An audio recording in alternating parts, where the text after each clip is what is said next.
Live from historic Kiger Stadium, this is Klamath Falls Gems Baseball.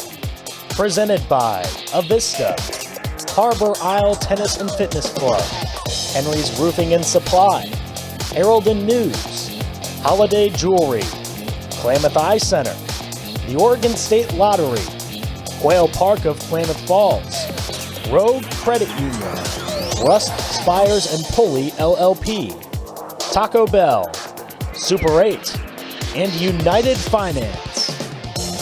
Now for the play-by-play, here's Nick Winstead. Hello and welcome into the press box high atop Kiger Stadium overlooking Clem Bradbury Field. It's the Falcons and the Gems getting ready to kick things off on a chilly day here in Klamath Falls. The clouds rolling in for first pitch, sent high and up over the overhang for strike one against Steve Sordahl, getting his first start on the year. Leading off for the Gems, he's facing up against Darren Brown, number 6 for the Klamath Falls Falcons. Pitch number 2, fastball low. Inside, called strike 2, an 0-2 count against Sordahl. The Gems, the away team, as both teams free from Klamath Falls, tipped off of the catcher McRae Hamilton. 0-2 the count remains. Hamilton doing the catching. Kai Sturgeon at first base. Peyton Poe at second base. The kick and fire, the 0-2 pitch inside and fought off. Foul hit off of Sordahl and rolls onto the infield. Brown will retrieve it. The Falcons playing their third game in 2 days. They had a doubleheader last night. They were supposed to play 2 sevens, ended up playing a 9-inning game as well as a 7. They went 1-1 in that doubleheader as Sordahl strikes out swinging. Brown gets his first strikeout of the game as it goes around the horn. As I was saying before, second baseman Peyton Poe, Chase Fernland at shortstop, Hayden Rasika at third base. As number 14, Wes Carswell, who had been the leadoff hitter for the duration of the year up until this game, stepping into the 2-hole. And Coach Alvarado really likes his skill. Who's coaching third, been working on his swing as Santiago takes a huge lead, might have gotten into the head of the starting pitcher Brown, leading things off for the Falcons. He's followed up by Chase Fernland and Willie Howard. Tonight's broadcast is brought to you by Holiday Jewelry, family owned since 1975, setting the standard for quality and service in Klamath Falls community since the beginning. And Klamath Eye Center, your complete eye care center from comprehensive eye exams to surgery and even our optical dispensary. Without these sponsors, nothing is possible. Thank you. The Klamath Falls Gems would like to send their thanks to Rust Spires and Pulley LLP, Avista, Herald and News, and Henry's Roofing and Supply for sponsoring the 2016 season. Thank you so much. Taco Bell is proud to support the Klamath Falls Gems. Don't forget to take advantage of the free taco coupon on the back of your Klamath Falls Gems ticket stub. Everyone who comes out to a Klamath Falls Gems game this year can receive a free taco at one of Taco Bell's 2 locations in Klamath Falls. Once again, we'd like to thank Taco Bell for all their support of the Klamath Falls Gems. Welcome back to Kiger Stadium. Nick Winstead bringing you Gems action. It's 0-0 as we go to the bottom half of the first. It'll be the starting pitcher, number 6, Darren Brown, leading things off.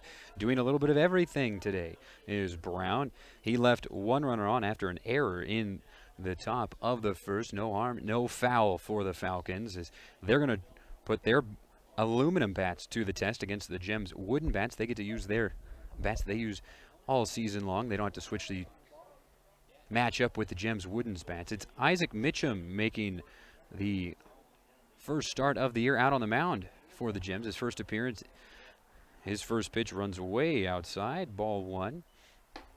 He finds the strike zone on this one, right on that outside corner. Called strike 1. 1-1 the count to the leadoff hitter, Brown. Fastball inside, 2-1 the count.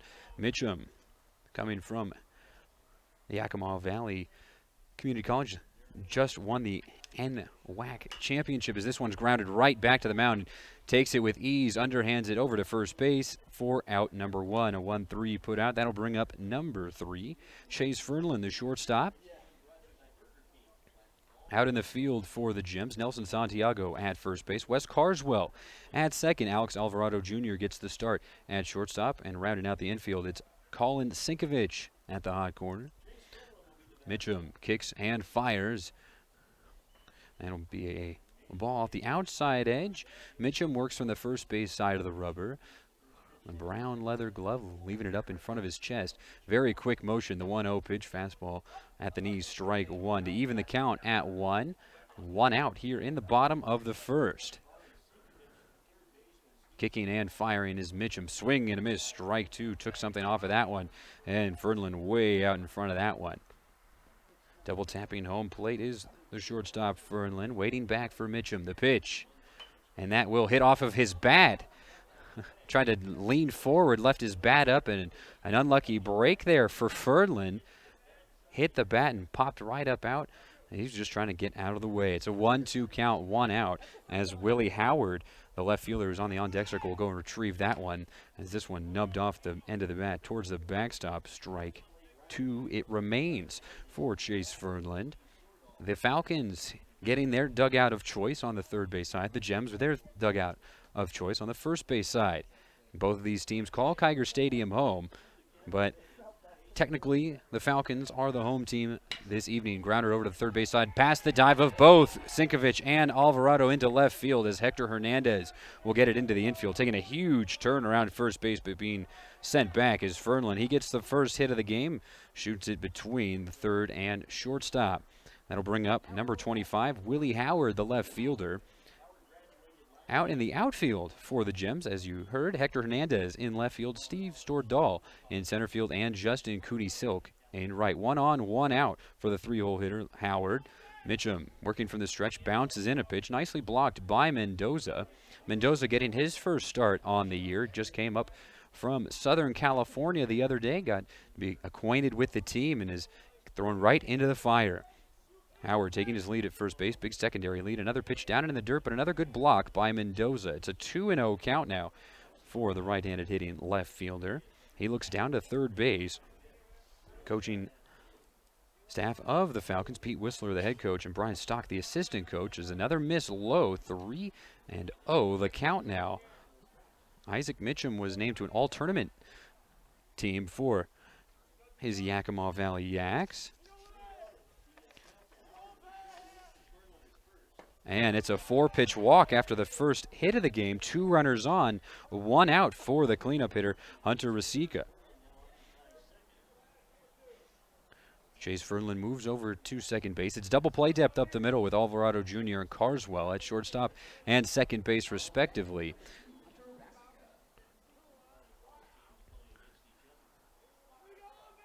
Mitchum looks back at second base, will kick and fire. Right back to the mound. It'll lip off of his glove. He's got to run over to the first base side. He elects to go to first base.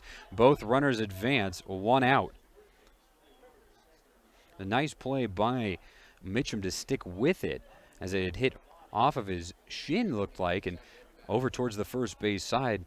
And he realized he had time, so he didn't rush it too much, but a sense of urgency nonetheless from Isaac Mitchum. As Chase Fernland moves to third base, Willie Howard into second base. So 2 runners in scoring position, 2 outs for the first lefty in the lineup for the Falcons. Kai Sturgeon, the first baseman. That'll be bounced in right underneath the legs of Mendoza's. He's very calm behind the plate, wearing the catcher mask, more of a hockey-style mask. Mitchum sets and fires. Fastball at the belt, strike 1 to even the count at 1.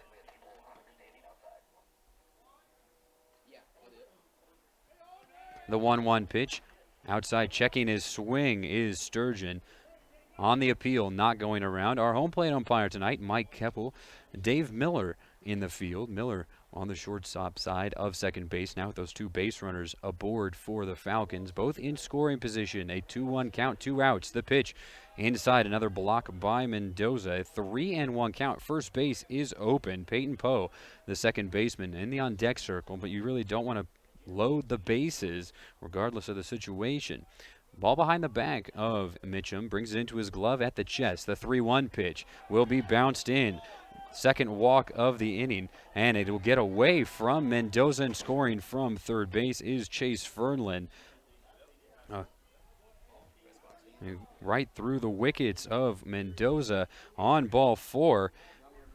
Advancing over to third base is Willie Howard on the wild pitch. A 1-0 lead for the Falcons. 2 outs, runners on the corners for Peyton Poe.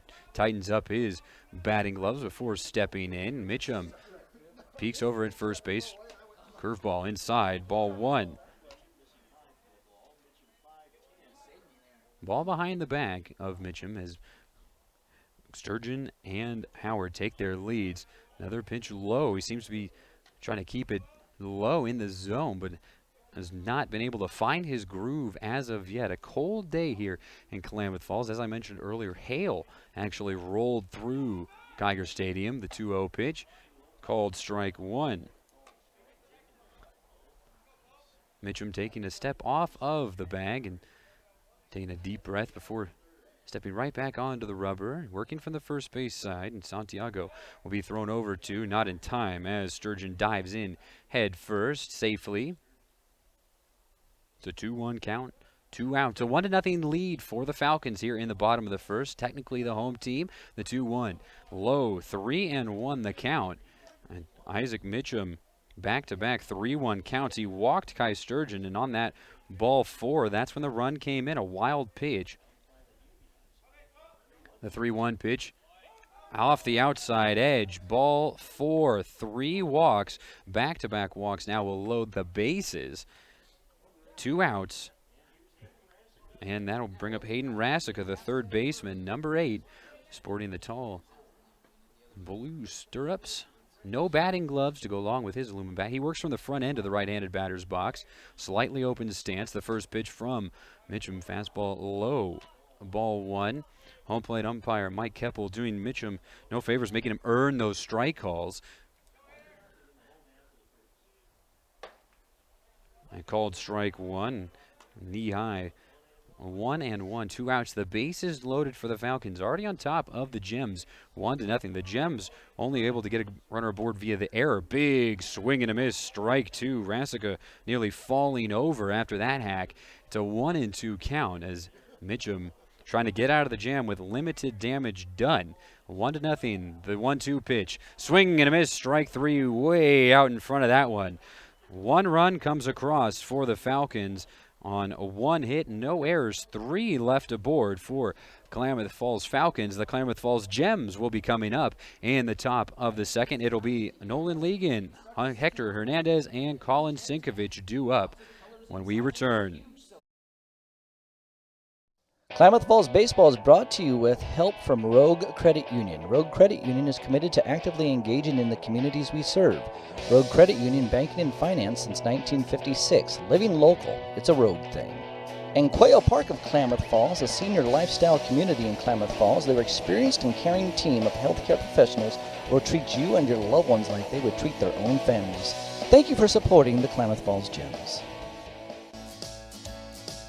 Fans, if you own a business and would like your brand to be seen at Kiger Field, give the Gems a call at 541-883-4367 and tell them you would like to discuss the most unique and cost-effective marketing opportunity in the area. Call the Gems at 541-883-GEMS.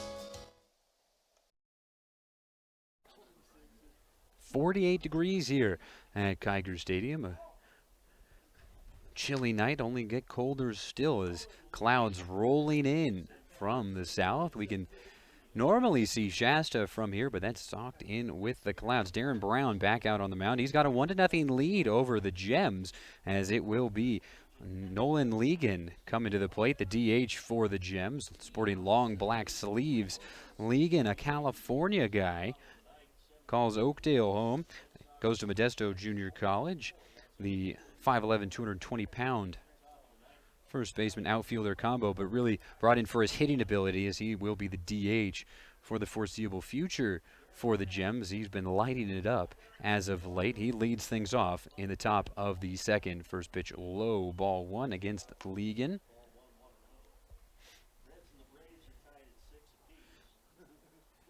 Ligon, slightly open stance. Brown with the first. After that ball, it'll be tapped off of home plate to even the count at 1. A 1-0 lead for the Falcons after Isaac Mitchum had a little bit of trouble finding the strike zone. Loaded the bases on walks, and Chase Fernland scored on a pass ball. The 1-1 pitch. Up and into the air on the first base side, working over towards the Sturgeon, but that'll go into the first base pavilion. Strike 2. Brown gets a fresh baseball from his catcher, McRae Hamilton. This will be the third game in 2 days for the Falcons. They played a doubleheader last night against Grants Pass. And they split that doubleheader. One went into extra innings. They played 2 sevens, but the first went to 9.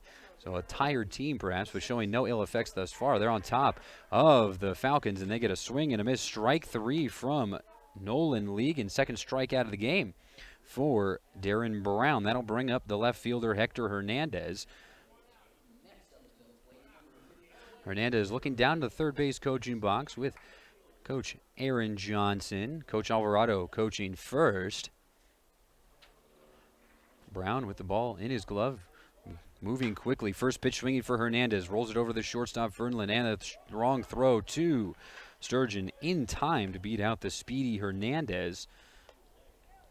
2 up, 2 down here in the top of the second. And that's how it was to start off the game before Nelson Santiago reached on an error. He's been the lone base runner on the day for the Gems. They stranded him. The Falcons stranded 3 in their half of the first. It'll bring up Colin Sinkovich, the third baseman. He hits from the right side, sporting his black wooden bat. Shakes out in front of the plate twice before loading behind the right shoulder. Fastball up high. Ball 1. 1-0 count, 2 outs here in the top of the second for the Gems. Originally supposed to play an Australian team today as curveball misses outside. 2-0 the count. Called strike, excuse me. That one cut across the plate. A break perhaps for Darren Brown. The 1-1 pitch will be lined into left field, dropping in front of Willie Howard. He gets there and puts it into the infield quickly. The first hit of the game comes on a line drive for Colin Sinkovich into left field. That'll bring up the catcher, Ryan Mendoza. His first at-bat with the Gems comes with a runner on and 2 outs. The Gems already trailing the Falcons 1-0 here in the top of the second. Mendoza hitting from the left side. Takes a deep breath, slaps the bat against home plate and loads up behind his left shoulder. The first pitch swinging, it'll be driven through the left side. Back-to-back singles into left field for the Gems, and they've got things rolling with the bottom half of their order.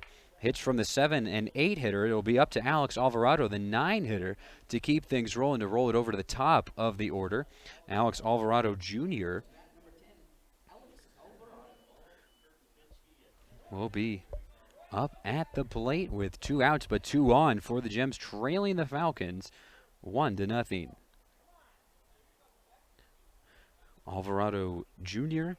hitting in the 9-hole, playing shortstop. First pitch he sees. Up high, ball 1. Alvarado Jr., not a guy who's going to wow you with his power. He's going to guy hits for average. It's Colin Sinkovich at second base. The 1-0 up and into the air, a pop-up. And that will drift its way out into shallow center field. Hunter Rasica tracks it down, and the Gems strand a pair on the base paths in the top of the second. No runs on 2 hits, no errors, 2 left aboard for the Gems. We go to the bottom half of the second. It'll be McRae Hamilton and Tyler Pettigrew coming up for the Falcons before it rolls back over to Darren Brown in the leadoff spot. The Falcons leading the Gems 1-0. Hey fans, how would you like to book a company or a family group outing at Kiger Stadium? It is a fun way to get everyone together, socialize, and have a great time. Contact the Gems at 541-883-4367 to book your group or to get more information. Get your group booked now by calling 541-883-GEMS. Tonight's broadcast is brought to you by Holiday Jewelry, family owned since 1975, setting the standard for quality and service in Klamath Falls community since the beginning. And Klamath Eye Center, your complete eye care center, from comprehensive eye exams to surgery and even our optical dispensary. Without these sponsors, nothing is possible. Thank you. Ryan Mendoza just getting down into the squad now after he was at first base. A pair of runners stranded in the bottom of the second as he gets exactly one pitch to throw down to second base, and it is a frozen rope out to Wes Carswell. Frozen rope, an apt description, not only because it was on a line, but because it is a chilly night here at Kiger Stadium. Everybody seemed to be all bundled up in the stands, and those of us in the press box are not excluded from that. The players, however, trying to keep on, and it's number 15, McCrae Hamilton, the catcher. He sees first pitch run outside and bounce past Mendoza. A new fresh baseball out to Isaac Mitchum, who had a little bit of trouble his first time seeing the Falcons. He walked 3 batters after a 1-out hit through the left side. He gets a strike call from the home plate umpire Keppel to even the count at 1 as Hamilton watches the 1-1 pitch, and he'll send that back over to his dugout on a big chopper. Strike 2 as his teammates rear back. It ends up hitting off the fence. They don't want to be in the way of that one. It's a 1-2 count. 1-0 lead for the Falcons. The pitch will be shot down the right field line. Foul, hitting off into the party decks here at Kiger Stadium, Clem Bradbury Field. It's 325 out to both sides. This one's lifted up into the air. Justin Cooney Silk will watch that one drop in front of him. Looks like he got a bad read on that one. Took a half step in, might have lost it up in the clouds, but it's a hit nonetheless. A leadoff single for McCrae Hamilton. Tyler Pettigrew will be hitting in the 9-hole with a runner aboard. Second hit of the day for the Falcons. They were plate their 1 hit, and Chase Ferdland got the hit to start things off. He would be eventually brought in by a pass ball. 2 runners in scoring position. It's a first strike on Pettigrew, called strike on the outside half. Mitchum working from the stretch yet again. The 0-1. Into the air and over the head of Colin Singovich, rolling down the left field line. Hernandez getting there now. Moving from first to third is Hamilton. The throw into the infield now, cut off by Alvarado Jr. It's a double down the left field line for Tyler Pettigrew.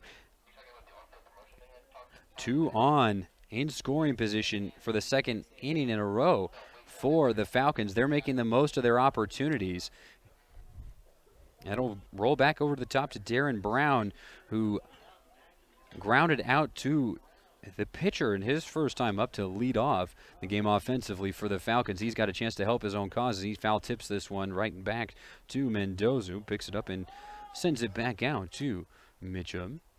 0-1 count.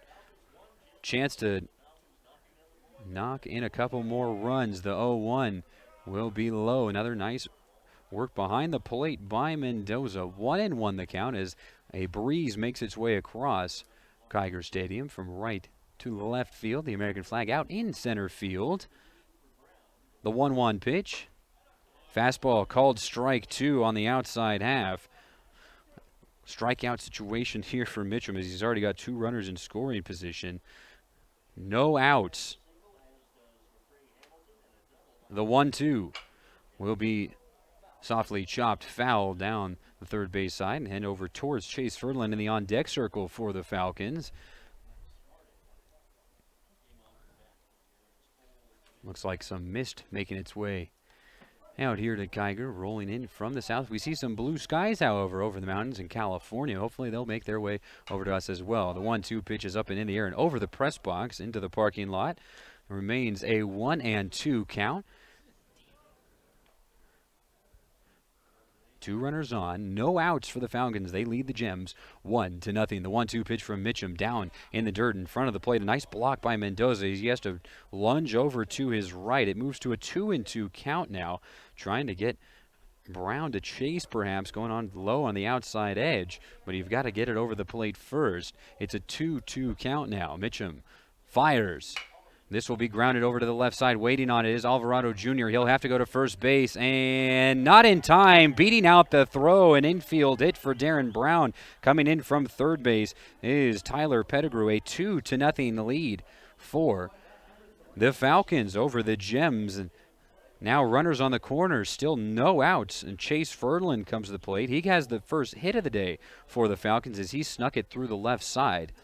It's double play depth up the middle for the Gems. On the corners are Santiago and Sinkovich. Sinkovich a couple steps off the dirt. Santiago covering with Brown at first base. Mitchum fires the pitch. Fastball low, but called strike at the knees on Fernland. He was in a 1-2 count that Fernland was able to get one past the dives of both Sinkovich and Alvarado Jr. on the left side of the defense in that 6-hole. And the pitch low. 1-1 the count.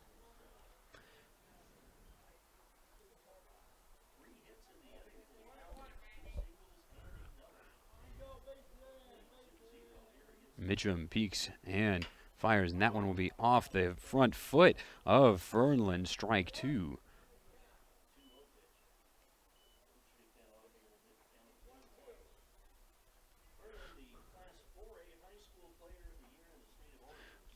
A 1-2 count. Still no outs, runners on the corners. One run across for the Falcons.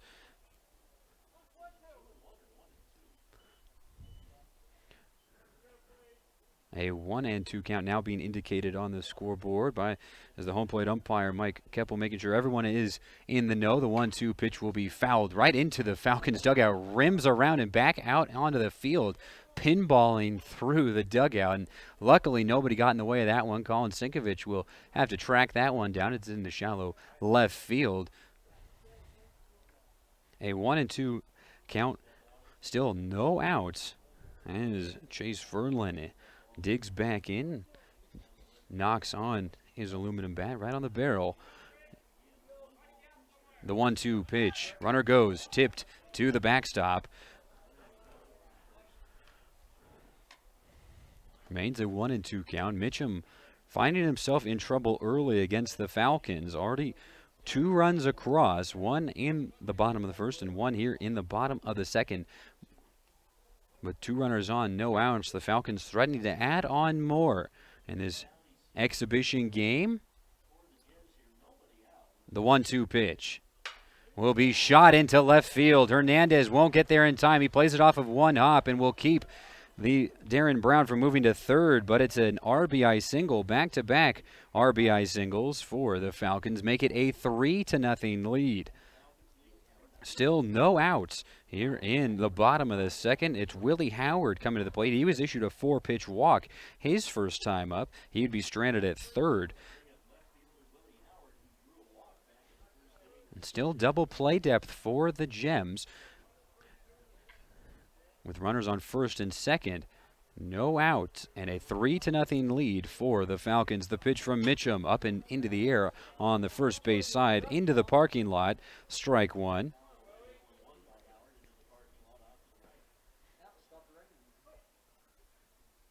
Mitchum working from the stretch. The 0-1. Fastball called strike on the inside half. An 0-2 count for Howard as Mitchum trying to shake off this rough start thus far. 3 runs across for the Falcons. And way out in front of that one, waving his bat over the top is Willie Howard. Strikeout number 2 on the day for Isaac Mitchum. That'll bring up Hunter Rasica. He grounded out to the pitcher. His first time up, although it was really a line drive off the shins of Mitchum, and Mitchum was able to stick with it. First out of the bottom of the second. He follows it up with a fastball on the outside half. Called strike on Hunter Rasica, the center fielder. It's an 0-1 count. The pitch will be down the first baseline. Nicely gloved by Santiago, and he'll have to watch the runners advance. A speedy team, the Falcons, going on that one. And it will be runners at second and third. 2 outs for Kai Sturgeon, who drew a walk and was stranded at second base his first time up. Chance to add on even more here to this early lead for the Falcons over the Gems. A 3-0 lead on 5 hits. First pitch called strike. Sturgeon, the big left-handed hitting first baseman, working in the back end of the box. The 0-1. Fastball away in the dirt. Nice block by Mendoza. Evens the count at 1. Mitchum shakes off a sign from Mendoza, brings the ball into his glove. The pitch. And a curveball on the offside. 2-1. Count now, 2 outs. As blue skies beginning to make their way towards us here at Kiger Stadium. 2 American flags in view, and they're both blowing in different directions as a fastball is low and on the inside part of the plate. A 3-1 count. Sturgeon was in a 3-1 count when he drew that walk.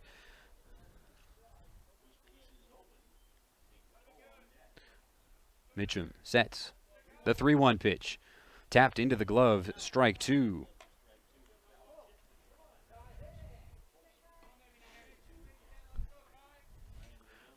Trying to get out of the inning with only 2 runs across, 2 runners in scoring position. The 3-2 pitch, strike 3, getting rung up at the plate is Kai Sturgeon.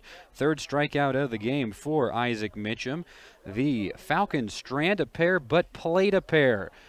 They are on top of the Gems 3-0 as we go to the 3rd inning of play. For the Gems, it'll be the 1-2-3 hitters, Steve Sordahl, Wes Carswell, and Nelson Santiago due up. They trail the Falcons 3-0. Attention parents and kids, the Gems coaches and players will be conducting a baseball camp June 22nd through June 24th, as well as July 20th through July 22nd for players age 5 through 16. You will get an outstanding instruction in pitching, hitting, infield, outfield, base running, and much more. The cost is just $45 per camper and will be held at the home of the Gems, Kiger Stadium. For more information, log on to KlamathFallsGems.com and go to camp registration. Learn from the very best players, your Klamath Falls Gems.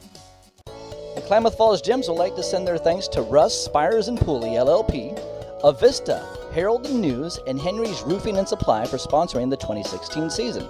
Thank you so much.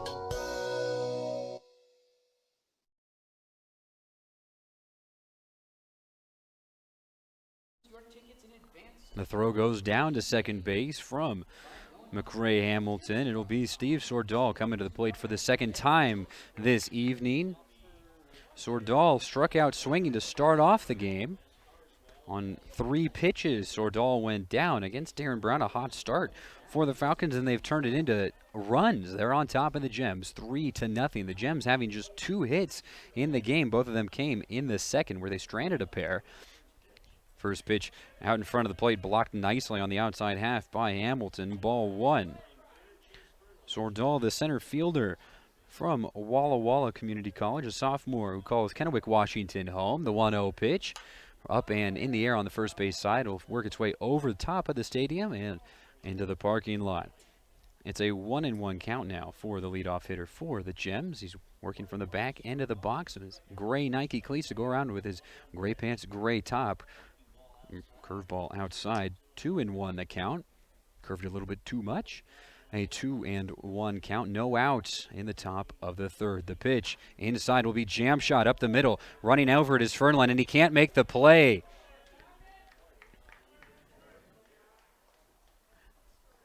That was a tough play up the middle for Fernland, but had an opportunity to get it. He will be charged with an error as Sordahl gets aboard for the first time today. He tried to rush it as in on the handle of the bat, powered it out over the top of the pitcher's mound, but died before second base. He was just about 2 steps in front of the bag when Fernland came into contact with it, but wasn't able to hold on to it. That'll bring up Wes Carswell.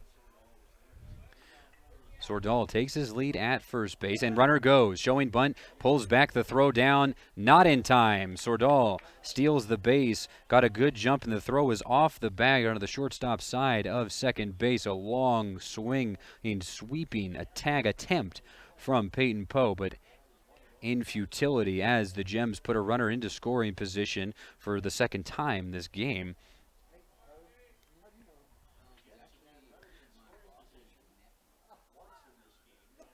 There's a 1-0 count. Long kick from Brown, and he'll miss way outside, maybe taking a little bit too long of a look out at Steve Sordahl. He works from the first base side of the rubber and working from the stretch for the 3rd time this game. It's a 2-0 pitch on its way. Down low, 3-0 the count.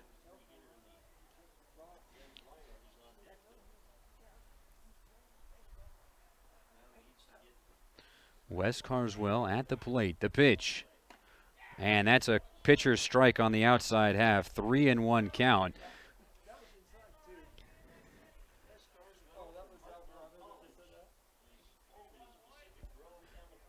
A 3-1 count. Runner at second base. Wes Carswell. The pitch. Up and over the top of the press box. Strike two. So after being ahead 3-0 in the count, Wes Carswell finds himself in a full count situation as Darren Brown battles back. Got a called strike on the outside half. Now gets Carswell to go around, put it out of play. It's a full count as Brown takes one step off of the rubber, readjusts his red cap. The Falcons in their white home jerseys. Falcons across the front. The payoff pitch. Carswell puts it into center field. On the run is Rasica, and he will glove it, diving in. And that'll be bounced off of the bag on the throw from Rasica. He threw it with such force that he ends up on the ground despite him only being about, well, I don't know, 30 feet away from the bag at most. Trying to catch Sordal, who took a minimal lead off the bag just in case it did drop.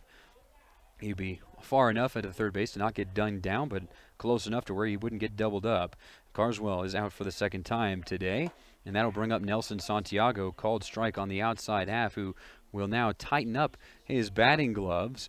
A 3-0 lead for the Falcons. The Gems with a player in scoring position. Steve Sordal, the 0-1 pitch, swing and a miss. Strike two. Out in front of it is Santiago, the big power lefty bat in this lineup. He's followed up by Justin Cooney-Silk, another power lefty bat. It's an 0-2 count. The pitch. Up and in the air on the left side of the infield. Fernlund drifting back into shallow left field, and he will collect it for out number 2. Santiago now 0 for 2 today. He did reach on an error his first time up. And now after two batters, Steve Sordal still at second base. He reached on an error, stole second base. Wes Carswell was in a full count, and he flew out, and down an 0-2 count. Santiago pops up. And now it'll bring up Justin Cooney-Silk. Fastball outside, ball one. Hamilton trying to frame that as best he can, but that was far off the plate. It's a 1-0 count. Brown looking back at Sordal, the kick and fire, 1-0. Fastball off the outside edge again, trying to work that in closer and closer to Cooney-Silk. It's a 2-0 count. Those outside pitches got Santiago to go around. Cooney-Silk trying to be a little bit more disciplined at the plate. This one hits right off of the light on the third base side, high atop Kiger Stadium. It's a 2-1 count now. Some blue sky starting to make its way over the top of Kiger Stadium. Wind continuing to blow. The 2-1 pitch. Again, off the offside edge, 3-1 the count. Brown has not walked a batter yet, but he has been in a couple of 3-ball counts, most recently against Carswell in that full count before he flew out. The 3-1 pitch. And this one will be sent over towards the Gems dugout on a grounder from Cooney-Silk to put it to a full count, the second full count of the third. It's a 3-0 lead for the Falcons on top of the Gems. A full count, 2 outs, runner at second base. The payoff pitch.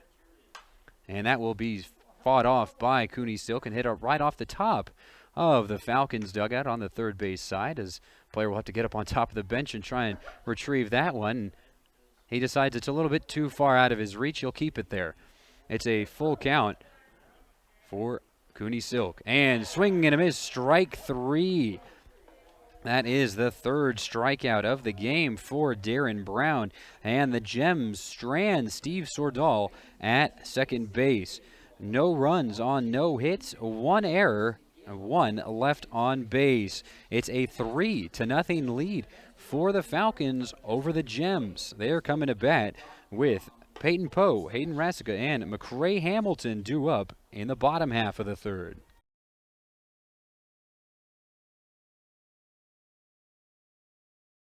Tonight's broadcast is brought to you by Holiday Jewelry, family-owned since 1975, setting the standard for quality and service in Klamath Falls community since the beginning. And Klamath Eye Center, your complete eye care center from comprehensive eye exams to surgery and even our optical dispensary. Without these sponsors, nothing is possible. Thank you.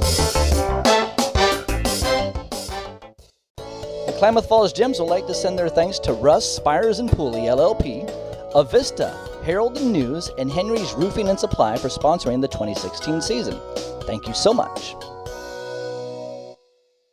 Taco Bell is proud to support the Klamath Falls Gems. Don't forget to take advantage of the free taco coupon on the back of your Klamath Falls Gems ticket stub. Everyone who comes out to a Klamath Falls Gems game this year can receive a free taco at one of Taco Bell's 2 locations in Klamath Falls. Once again, we'd like to thank Taco Bell for all their support of the Klamath Falls Gems.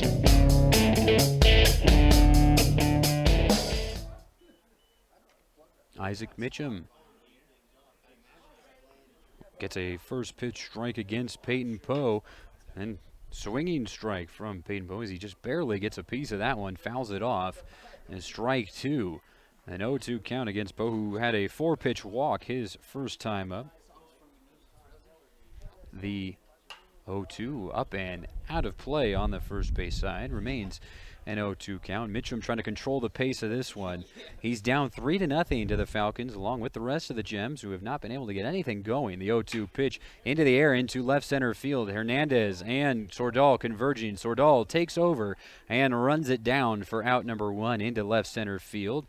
The rangy center fielder Sordal recording out number 1. That'll bring up Hayden Rasica, who struck out swinging to end the bottom of the first, and in which the Falcons plated their first of 3 runs. They were able to add an additional 2 in the bottom of the second.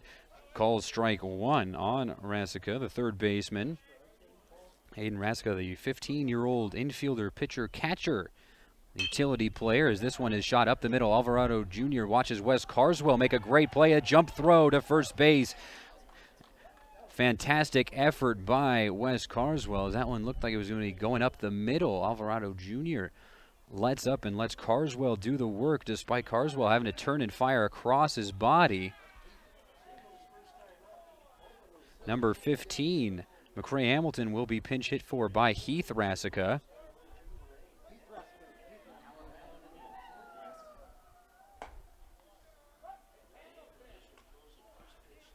It's an 0-1 count now to the pinch hitter Rasica, who is also listed as a catcher, so Hamilton's day might be done. That'll be bounced in on the plate to make it a 1-1 count.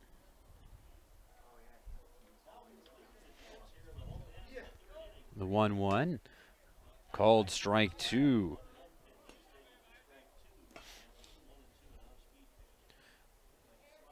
The 1-2. Fastball inside, not getting the call this time. 2-2 the count. Mitchum moving quickly, kicks and fires. This one will be shot over to the third baseman. Sinkovich gets it off of 2 hops, a low throw, but picked cleanly at first base by Nelson Santiago. And for the first time today, the Falcons do not score and do not get a hit in their home half of the inning. No runs on no hits, no errors, and none left aboard. We're going to the 4th inning of play. It'll be the heart of the order for the Gems coming up. Nolan Ligon, Hector Hernandez, and Colin Sinkovich. Klamath Falls Baseball is brought to you with help from Rogue Credit Union. Rogue Credit Union is committed to actively engaging in the communities we serve. Rogue Credit Union, banking and finance since 1956. Living local, it's a Rogue thing. And Quail Park of Klamath Falls, a senior lifestyle community in Klamath Falls. Their experienced and caring team of healthcare professionals will treat you and your loved ones like they would treat their own families. Thank you for supporting the Klamath Falls Gems. Fans, if you own a business and would like your brand to be seen at Kiger Field, give the Gems a call at 541-883-4367 and tell them you would like to discuss the most unique and cost-effective marketing opportunity in the area. Call the Gems at 541-883-GEMS.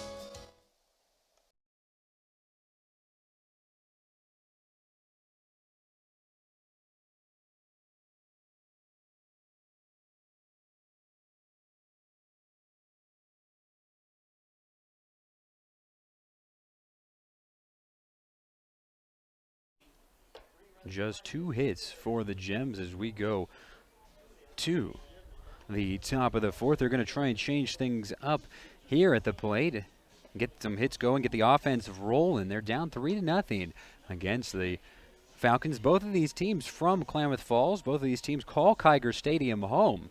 The Gems electing to be the visiting team. The Falcons get to be the home team. They're in their whites. As a couple more warm-up pitches for Darren Brown. He's looked very sharp thus far against the Gems. 3 strikeouts, 1 per inning. Struck out Steve Stordahl in the first, Nolan Legan in the second, and struck out Justin Cooney Silk to end the top of the third. It'll be Nolan Legan coming to the plate to lead things off. He led off the second with that strikeout. Now he's going to try and do a little bit better this time around, leading off the top of the fourth.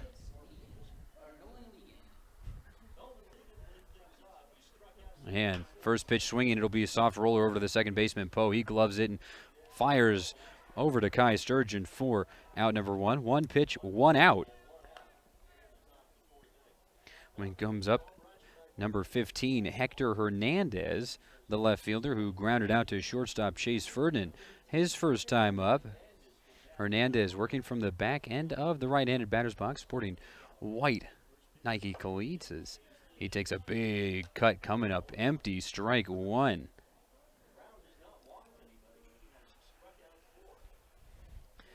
Brown gets the sign from the new catcher Rasica, and he promptly hits Hector Hernandez in the back. Curveball that didn't curve. And that will bring up Colin Sinkovich, who had the first hit of the game for the Gems. Sinkovich was stranded out at second base in the top of the second. The first scoring threat for the Gems coming up empty. Steve Stordahl was stranded at second base in the third. The first pitch after the hit batsman will be rolled over through the left side after Hayden Rasica unable to get to that one from third base. 3 Rasicas on this team: Hunter, Heath, and Hayden. So 2 on, 1 out will bring up Ryan Mendoza. He shot a line drive into left field his first time up.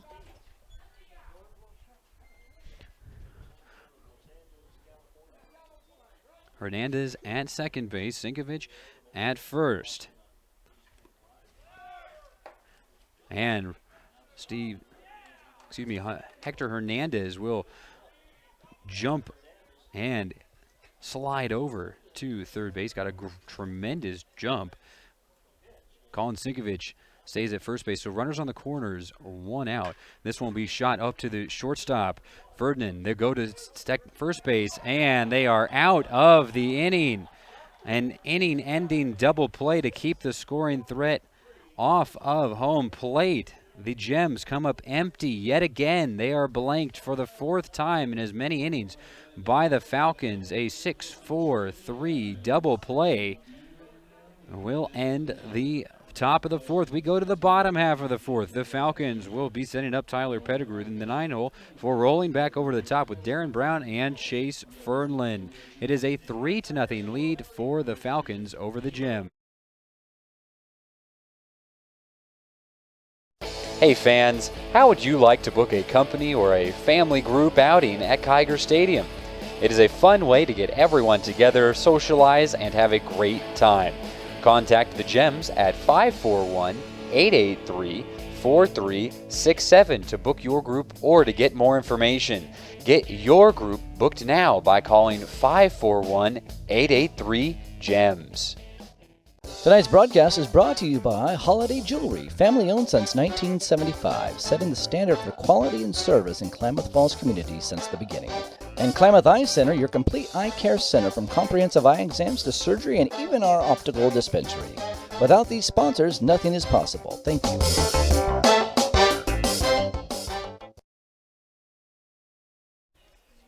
A 3-0 lead for the Falcons over the Gems. You're listening to Gems Live. I'm Nick Winstead bringing you the action. We go to the bottom half of the 4th. It'll be the 9-hole hitter, Tyler Pettigrew, who doubled down the left field line his first time up. Isaac Mitchum still out on the mound. Has not looked all that sharp in the beginning innings, but he's starting to find the zone, and he's up 0-1, and this one is softly rolled over to Sinkovich at third base. A throw to Santiago on a line. Out number 1.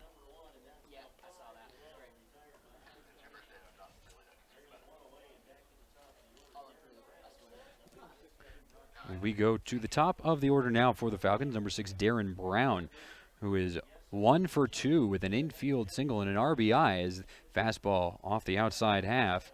Ball 1.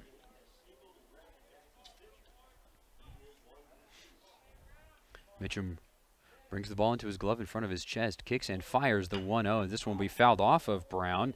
Strike 1, a 1-1 count, 1 out. As I was mentioning in the first, Mitchum with 3 walks, just 1 hit, but a run coming across nonetheless for the Falcons. In the second, the bases loaded, and a pair of runs coming in. The 1-1 pitch will be sent up above the first base pavilion, over the top of the bullpen, and into the parking lot, right over the top of the Gems office. It's a 1-2 count as blue skies continue to make their way towards Klamath Falls. Visibility getting greater. The 1-2 pitch will be shot to shortstop Alex Alvarado Jr., and it can't be picked off the dirt by Santiago. Rolling all the way to the dugout. A laser throw to second base from Mendoza, backed up nicely by Carswell as that had missed. Alvarado Jr. covering second base and moving from first to second on error from Alvarado Jr. is Darren Brown. He finds himself in scoring position with 1 out for Chase Fernland, who is 2 for 2 today. A single back in the first. He was scoring a pass ball and a line drive RBI single in the second.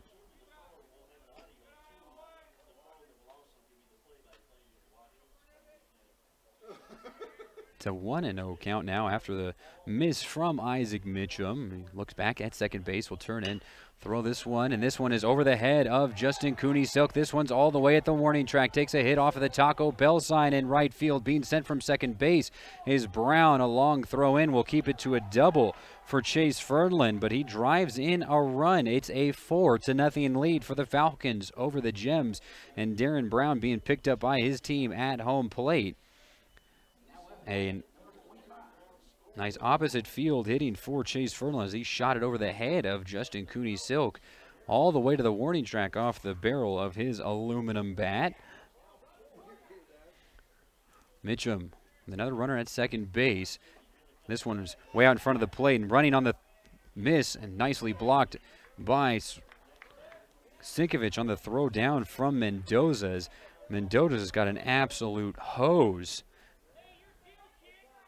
And now Alex Alvarado Sr., the head coach for the Gems, going to go and talk with the home plate umpire, Mike Keppel. Not really sure what this conversation is about. It's an 0-1 count. Trying to get batter interference perhaps on that one as he was motioning of what Willie Howard at the plate now. It's an 0-1. The infield is in now for the Gems. Runner at third base, 1 out. And an 0-1 comes 1-1 after a miss off the outside half. 4-0 lead for the Falcons here in the bottom of the fourth as this one is fouled past the first base coach of the Falcons. Josh Overstreet, first base coach.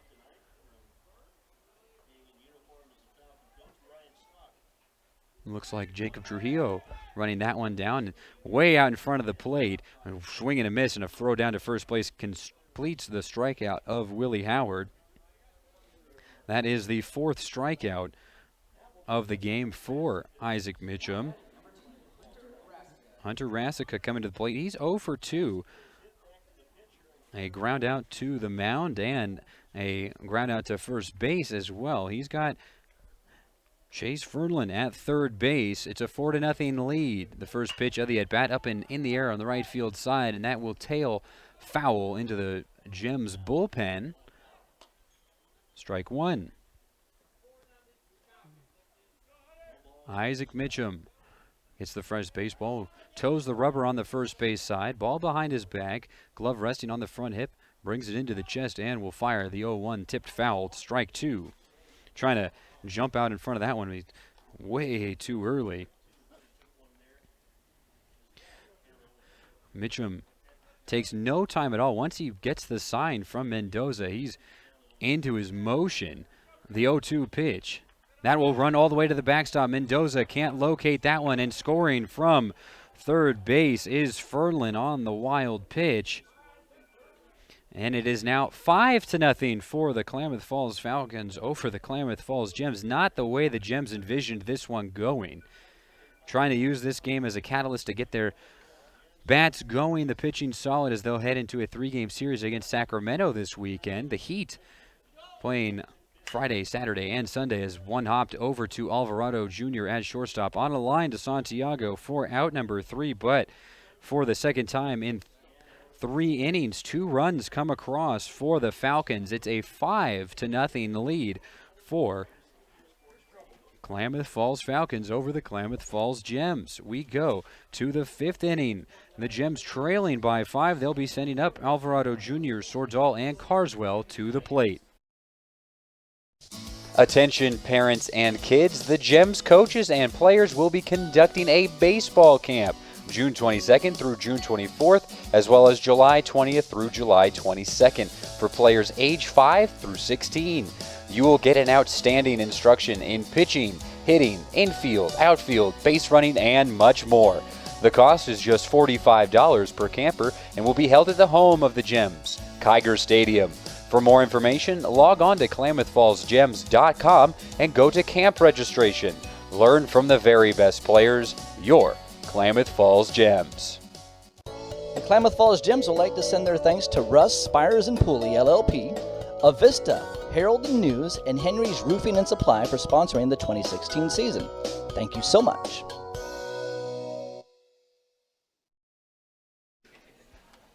Welcome back to Gems Live. I'm Nick Winstead. The Klamath Falls Falcons, a 5-0 lead over the Gems. Alex Alvarado Jr. getting his last few swings in as a throw goes down to second base from now number 11. Looks like Blake Loney has moved into the catcher's spot. A defensive switch. It's already the 3rd player in the catcher's position. I'll bring up Alvarado Jr., who is 0 for 1 today with a fly out to center field. Really a long pop-up as he had 2 runners on, 2 outs. He's got a swing and a miss. Strike 1. Out in front of that one, the breaking ball from Darren Brown. The 0-1 pitch. Fastball inside.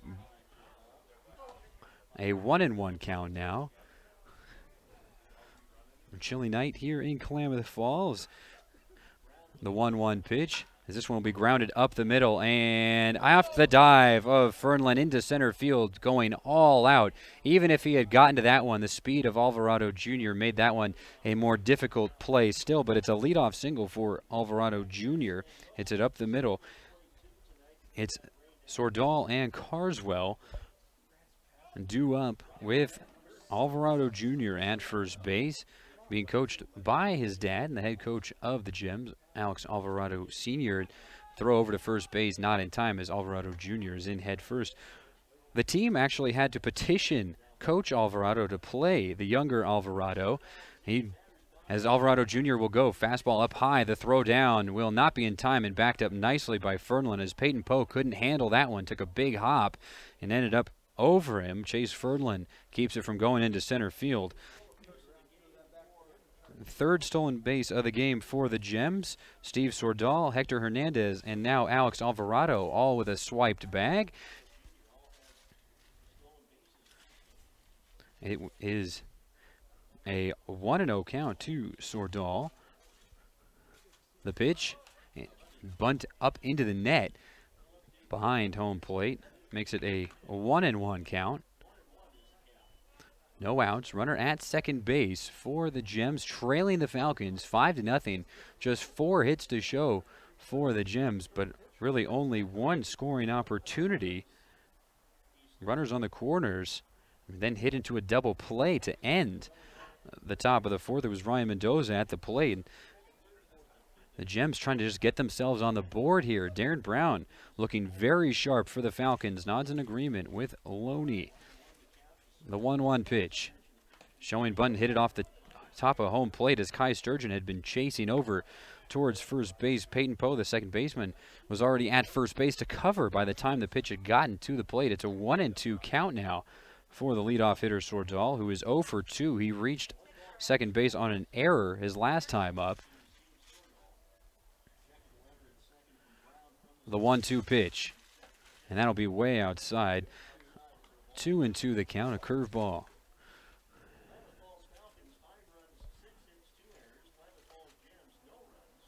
Looking in, getting the sign is Brown. Looks back at second base. The 2-2 pitch, inside. 3-2 the count, working the count full after being down 1-2 in the count is Sordal. A 5-0 lead for the Falcons over the Gems. A full count for Brown. He looks back at Sordal. The payoff pitch on its way.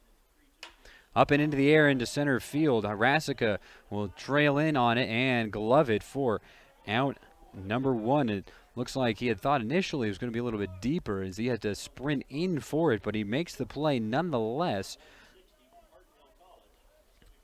Number 14, Wes Carswell. A pair of flyouts today. One to right, one to center field, as he will rub up some dirt between his hands before stepping in with his wooden bat. The Gems using their wood bats as they normally would, and the Falcons using their aluminum bats as they normally would. It's 1 out, a runner on second base. The Gems trying to get on the board, and the runner will go way inside. And Darren Brown was still looking out at second base when Alvarado Jr. went. A pair of swiped bags here for Alvarado Jr. has him at third base on a pitch way high and inside on Carswell. A 1-0 count. Second runner at third base today for the Gems. Hector Hernandez was out at third base, and for the double play was turned, the 1-0. And this will be jam shot over to the shortstop. Going home is Alvarado Jr., and it will be a RBI ground out for Wes Carswell.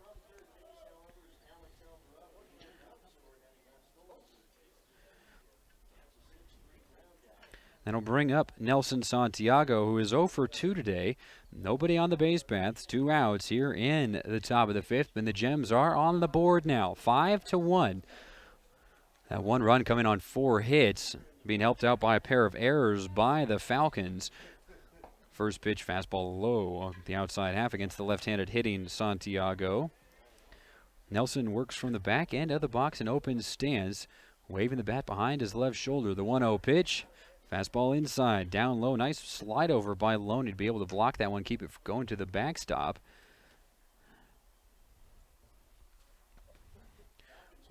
Brown turns in, fires 2-0, and that is a called strike on the outside half. Brown receives the ball and gets the signs with his chest pointed towards home plate. Then he turns to the first base side, with his back to the first base side, that is, as a right-hander, and fires the 2-1 pitch. This one will be shot into right field on a short line drive, and it's the first hit of the day for Nelson Santiago. Ripped that one through the right side of the infield, placing it between Poe and Sturgeon, but with such force there was no way either one of them was getting to it, even if it was hit a little bit softer. Their defensive alignment still probably wouldn't have allowed them to get to it still, and putting it right into the hole, and that'll bring up number 9, Nick Hermes, who will take over for Justin Cooney Silk.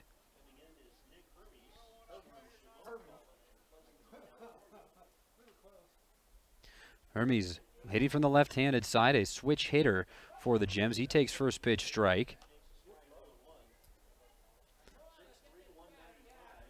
Hermes. The big open stance, 1 runner on, 2 outs, and a drive into right field, running in on it is Pettigrew and making the grab, robbing a hit from Hermes. The Gems plate 1 run in the top of the fifth, 1 run on 2 hits. no errors, and 1 left on base. It is a 5-1 lead for the Falcons over the Gems. Due up for the Falcons, it's the middle of the order. Sturgeon, Poe, and Rasica will be your batters for the Falcons. Tonight's broadcast is brought to you by Holiday Jewelry, family-owned since 1975, setting the standard for quality and service in Klamath Falls community since the beginning. And Klamath Eye Center, your complete eye care center from comprehensive eye exams to surgery and even our optical dispensary. Without these sponsors, nothing is possible. Thank you. The Klamath Falls Gems would like to send their thanks to Russ, Spires and Pooley, LLP, Avista, Herald and News, and Henry's Roofing and Supply for sponsoring the 2016 season. Thank you so much. Taco Bell is proud to support the Klamath Falls Gems. Don't forget to take advantage of the free taco coupon on the back of your Klamath Falls Gems ticket stub. Everyone who comes out to a Klamath Falls Gems game this year can receive a free taco at one of Taco Bell's 2 locations in Klamath Falls. Once again, we'd like to thank Taco Bell for all their support of the Klamath Falls Gems.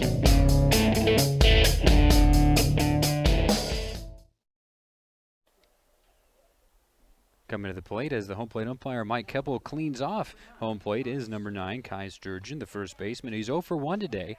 Got rung up looking after he was walked and stranded at second base. Kick and fire from Mitchum up onto the third base side. Sinkovich and Mendoza working underneath it. Sinkovich will take over, rears back and collects it just a few steps in front of third base coach Brian Stock. Out number 1.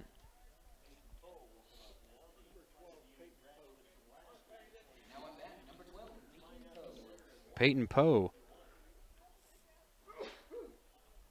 the 18-year-old infielder for the Falcons. First pitch swinging a drive into left center field, but Steve Sordahl gets a good read on that and collects it for out number 2.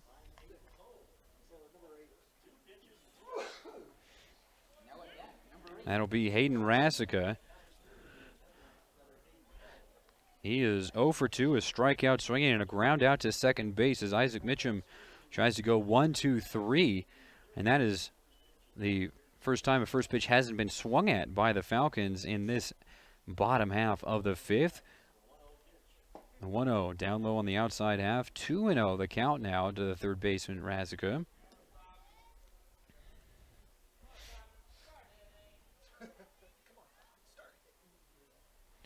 Mitchum shuffling some dirt over on the first base side of the rubber. Now he fires the 2-0, and that'll be tipped foul. Strike 1.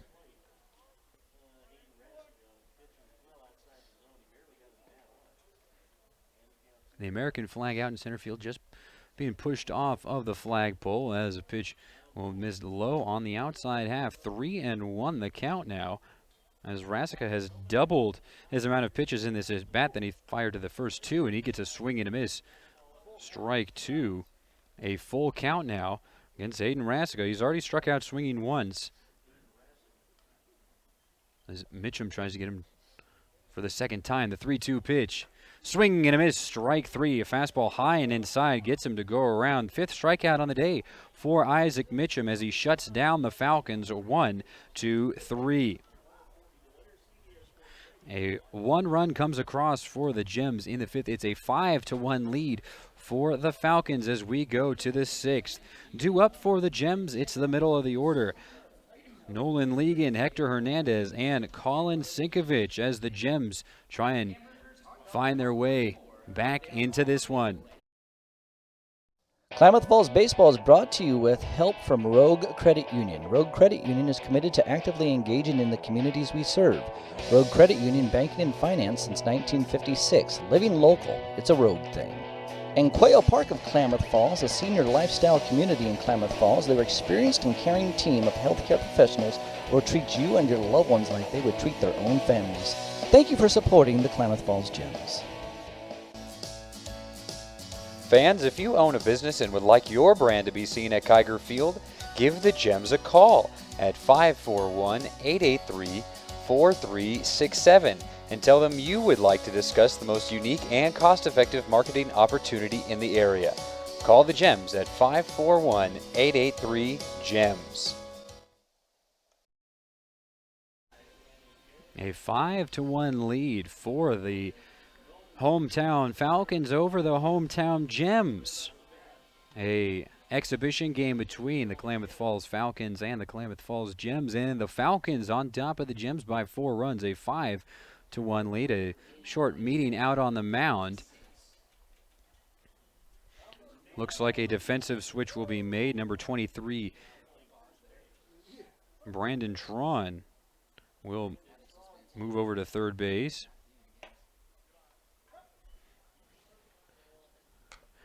First pitch strike against Nolan Legan, who is 0 for 2. A strikeout and a ground out to second base. The 0-1 pitch.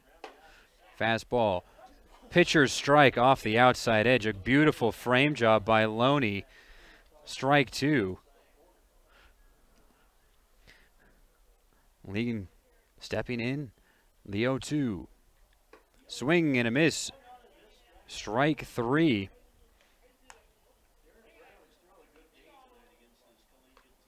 And now Legan is pleading his case that he had actually called time. Brown was quick with his motion. Legan will have to go back to the dugout. He's 0 for 3 with a pair of strikeouts. That's the 4th strikeout of the game for Darren Brown thus far. Doing very well against the Gems. Just 1 run on 5 hits, 2 errors. Number 19 is Jacob Parrott, the University of Oregon commit. And this one will be shot into left center field. 1 pitch, and he sends that into the left center corner, taking a big turn. It'll just hit off the wall now, and Parrott is into second base, standing up. A 1-out double as he takes over for Hector Hernandez.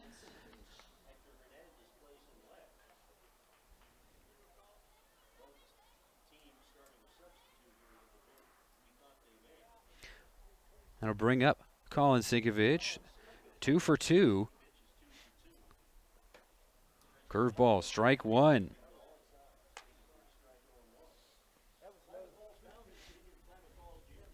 It's a 5-1 lead for the Falcons. The Gems with a sense of urgency now in the top of the 6th. Fastball inside, fouled off to the third base side. Strike 2 for Sinkovich. Sinkovich with a line drive and a grounder, both through the left side. As Darren Brown steps onto the first base side of the rubber as the lights come on here at Kiger Stadium. An overcast day. The 0-2 up into the air into shallow right field. Peyton Poe drifting back and will collect it, and Jacob Parrott bluffs a tag up to third base. The throw is off the bag from right field from Pettigrew out to the new third baseman, Brandon Tron. But with just the bluff, he's forcing that throw to see maybe if it'll get past and beyond the third baseman. It'll bring up the left-handed hitting Ryan Mendoza, the catcher, who is 1 for 2. His last time up, he hit into a 6-4-3 double play. Hector Hernandez was at third base at the time. Could have potentially been the first run of the game for the Gems, but 2 swiped on 1 swing of the bat. He takes a big swing and comes up empty. Strike 1.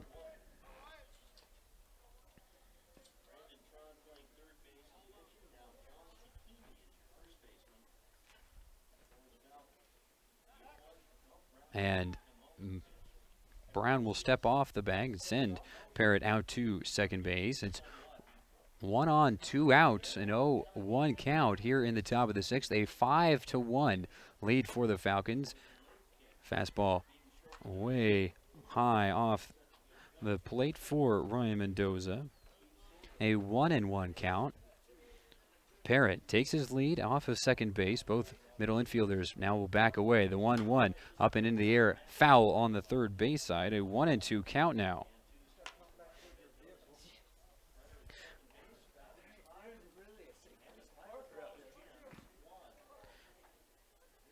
Brown shakes off a sign from Loney. Sets up on the outside half.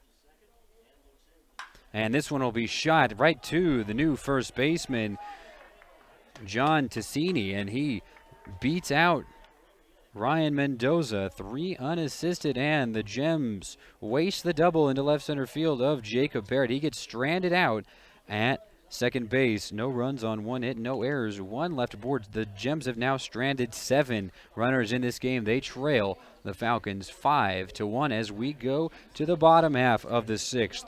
It will be number 15, Cray Hamilton. Looked like he was back in the squad. It's the 8 spot, Blake Loney due up, Tyler Pettigrew and Darren Brown coming to the plate.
Bottom of the 6th inning here at Kiger Stadium. It's Nick Winstead on the call here for Gems Live. A 5-1 lead for the Falcons over the Gems. First pitch fastball inside. And it is McCray Hamilton back up at the plate. He had started the game catching. Heath Rassica moved to the catcher spot. Blake Loney then also caught. And now McCray Hamilton back to the plate. So some free substitutions going on. It's a 1-1 count now as Isaac Mitchum is out on the mound. He's taking his time now as he'll now step onto the rubber. Kick and fire the 1-1. That'll go into the left-handed batter's box. Nice block by Mendoza. He has to slide over to his right as he uses his chest to keep that one from going to the backstop. It's a 2-1 count. No activity in the Gems bullpen as of yet. Somebody just starting to walk over there now. The fastball inside, called strike 2 on Hamilton. Hamilton's only at bat coming into this one. He singled into right field to lead off the second. Justin Cooney-Silk, who was out there, might have lost it into the clouds as on that one, as this one will be bounced out in front of the plate. A 3-2 count. Nick Hermes is now out in right field for the Gems. Jacob Parrott moves into left, taking over for Hernandez. The payoff pitch. And tipped into the glove, strike 3. That is the 6th strikeout of the game for Isaac Mitchum. It's a 5-1 lead, however, for the Falcons. Mitchum has looked pretty sharp out there outside of the first inning, in which he walked 3 batters. Only 1 run came across, but I think that gave the Falcons the energy they needed in this one. A first pitch fastball up high on Tyler Pettigrew. Ball 1. The 1-0 will be bounced in front of home plate, blocked by Mendoza. 2-0 the count, 1 out. And the 9-hole hitter Pettigrew is 1 for 2. 2-0 the count. Strike 1 called. A 2-1 count. On deck is number 6, Darren Brown, the starting pitcher. This one is sent up into the net and rolls about 3/4 of the way up to the press box. A 2-2 count now. 1 out.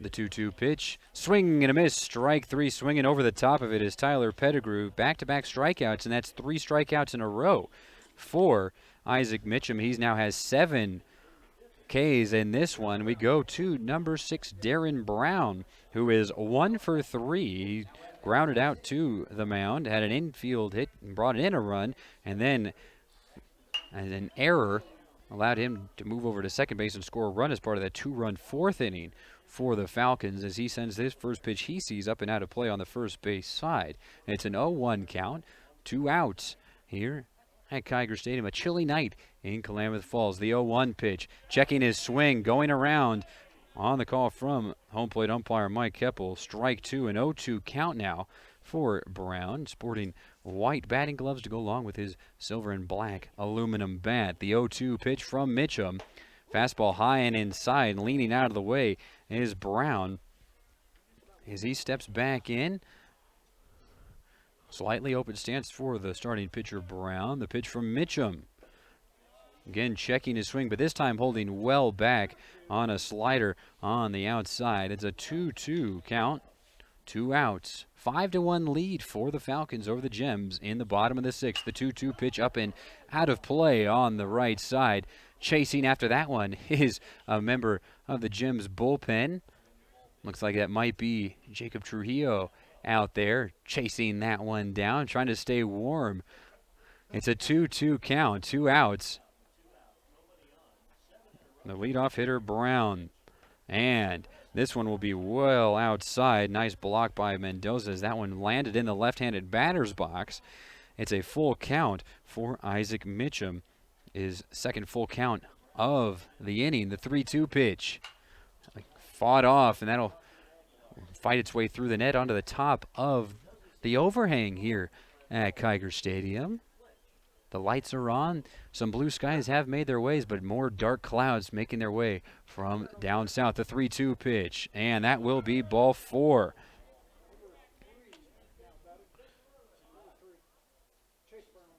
That is the 4th walk of the game for Isaac Mitchum. His first 3 in the first inning, and he had really cleaned things up. He was in a groove. And up until that point, retired 7 straight Falcons, but has let Brown aboard for the 3rd time today. It'll bring up Chase Fernlin, who is 3 for 3 with a pair of RBIs.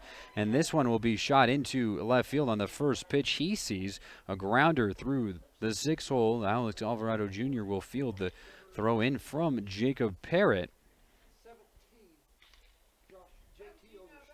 JT Overstreet will be pinch hitting for Willie Howard.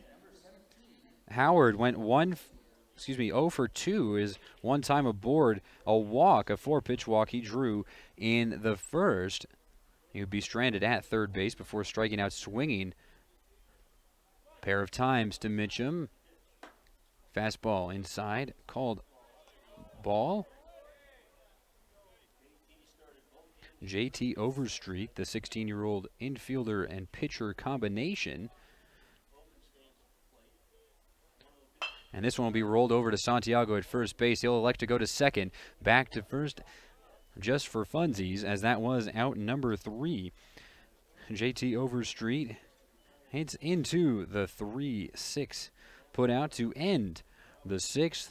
And back-to-back times the Gems have been able to shut out the Falcons in an inning, but they still trail 5-1 as we go to the 7th inning. It'll be Alvarado Jr., Steve Sordall, and Wes Carswell due up as the Gems are hoping their bats awaken against a new pitcher, Chase Furlan, going out to the mound for the Falcons.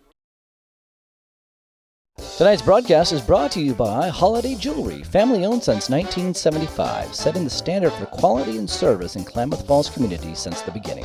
And Klamath Eye Center, your complete eye care center from comprehensive eye exams to surgery and even our optical dispensary. Without these sponsors, nothing is possible. Thank you. The Klamath Falls Gems would like to send their thanks to Russ, Spires and Pooley, LLP, Avista, Herald and News, and Henry's Roofing and Supply for sponsoring the 2016 season. Thank you so much.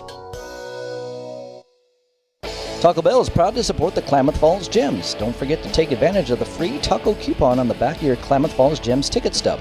Everyone who comes out to a Klamath Falls Gems game this year can receive a free taco at one of Taco Bell's 2 locations in Klamath Falls. Once again, we'd like to thank Taco Bell for all their support of the Klamath Falls Gems.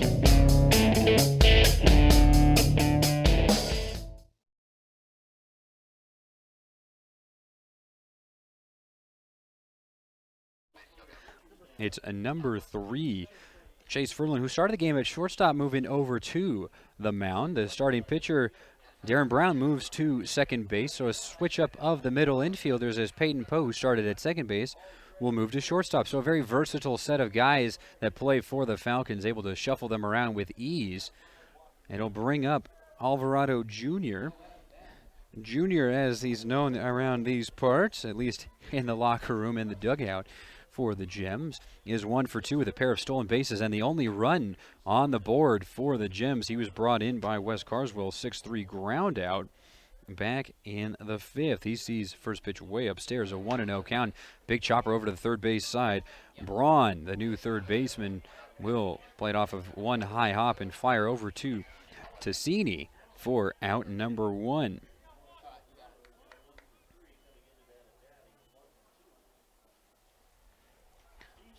Steve Sordahl, the center fielder, is 0 for 3 today, comes to the plate. He was stranded at second base back in the 3rd. It's a 5-1 lead. The Gems, their bats not heating up as of yet on this chilly night, but the Falcons were able to get off to a hot start, and they've expanded out to a 4-run lead. Fought off, foul down to the backstop on the third base side. Fresh baseball headed out to Fernland.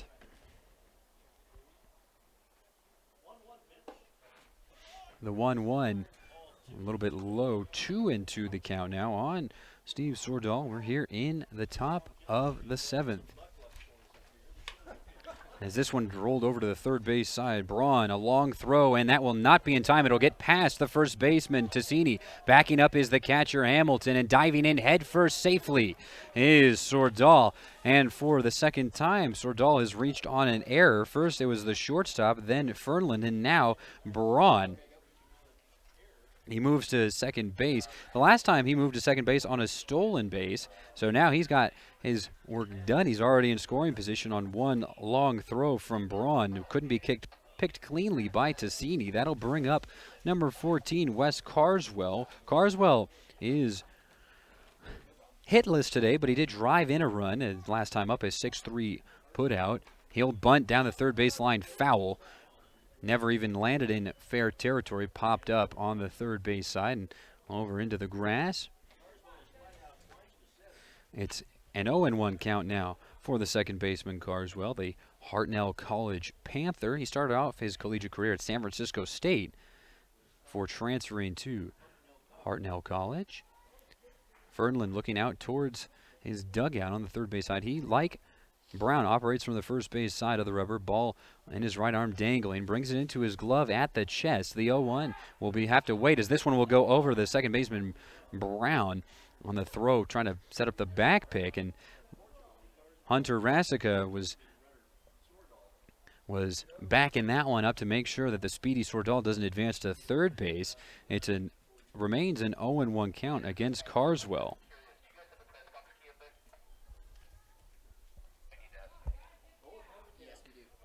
It's an 0-1 count. Double take back at second base. Now the 0-1 pitch, and the throw over to third base will not be in time. Sliding in headfirst safely is Sordahl, his second swiped bag of the evening. It's Sordahl putting himself 90 feet away from home. The Gems trailing 5-1, in desperate need of getting some things rolling here. Already one out in the 7th, and Carswell will push that one over to second base, fielding it down on one knee, and a strong throw to first base from Brown for out number 2. But for the second time in as many at-bats, Wes Carswell has driven in a run via the ground out, this time a 4-3 RBI ground out. Sordahl scores and makes it a 5-2 lead for the Falcons. That'll bring up Nelson Santiago. 2 outs, nobody on the base paths. He is 1 for 3 today. Fastball well inside, has to be backhanded by Hamilton. Back doing the catching. He started off the game catching, was replaced by Heath Rasica, who was subsequently replaced by Blake Loney, and now he's back catching. It's a 1-1 count as Santiago taps one to the backstop. Fernland begins his motion. The 1-1 pitch. Fastball low and off the outside edge. 2-1 the count against Santiago.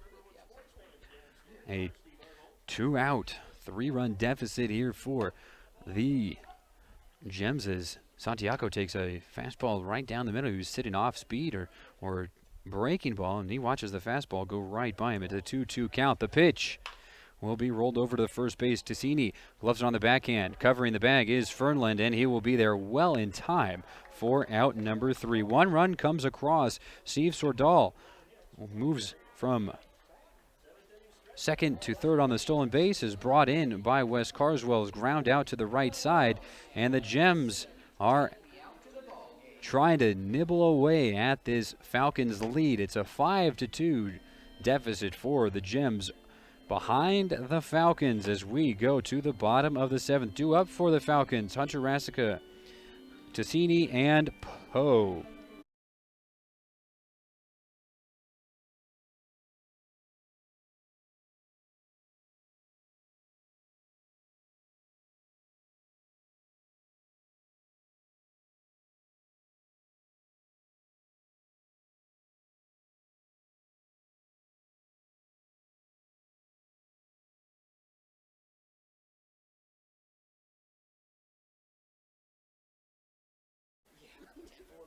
Isaac Mitchum remains out on the mound for the Gems. Klamath Falls trailing Klamath Falls. Both these teams calling Kiger Stadium home. The Falcons and the Gems in this exhibition matchup. The Falcons on the right side of that 5-2 score indicated out on the scoreboard in right center field. First pitch ball out to number 11, Blake Loney. As this one is shot foul on the right side.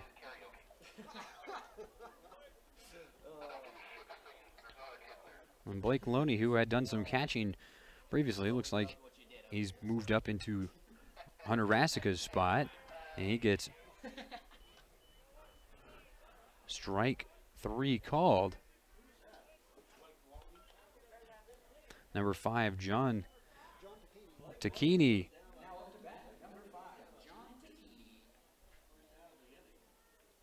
Blake Loney went down on 3 pitches after that first pitch strike, a foul, and then Mitchum crossed him up.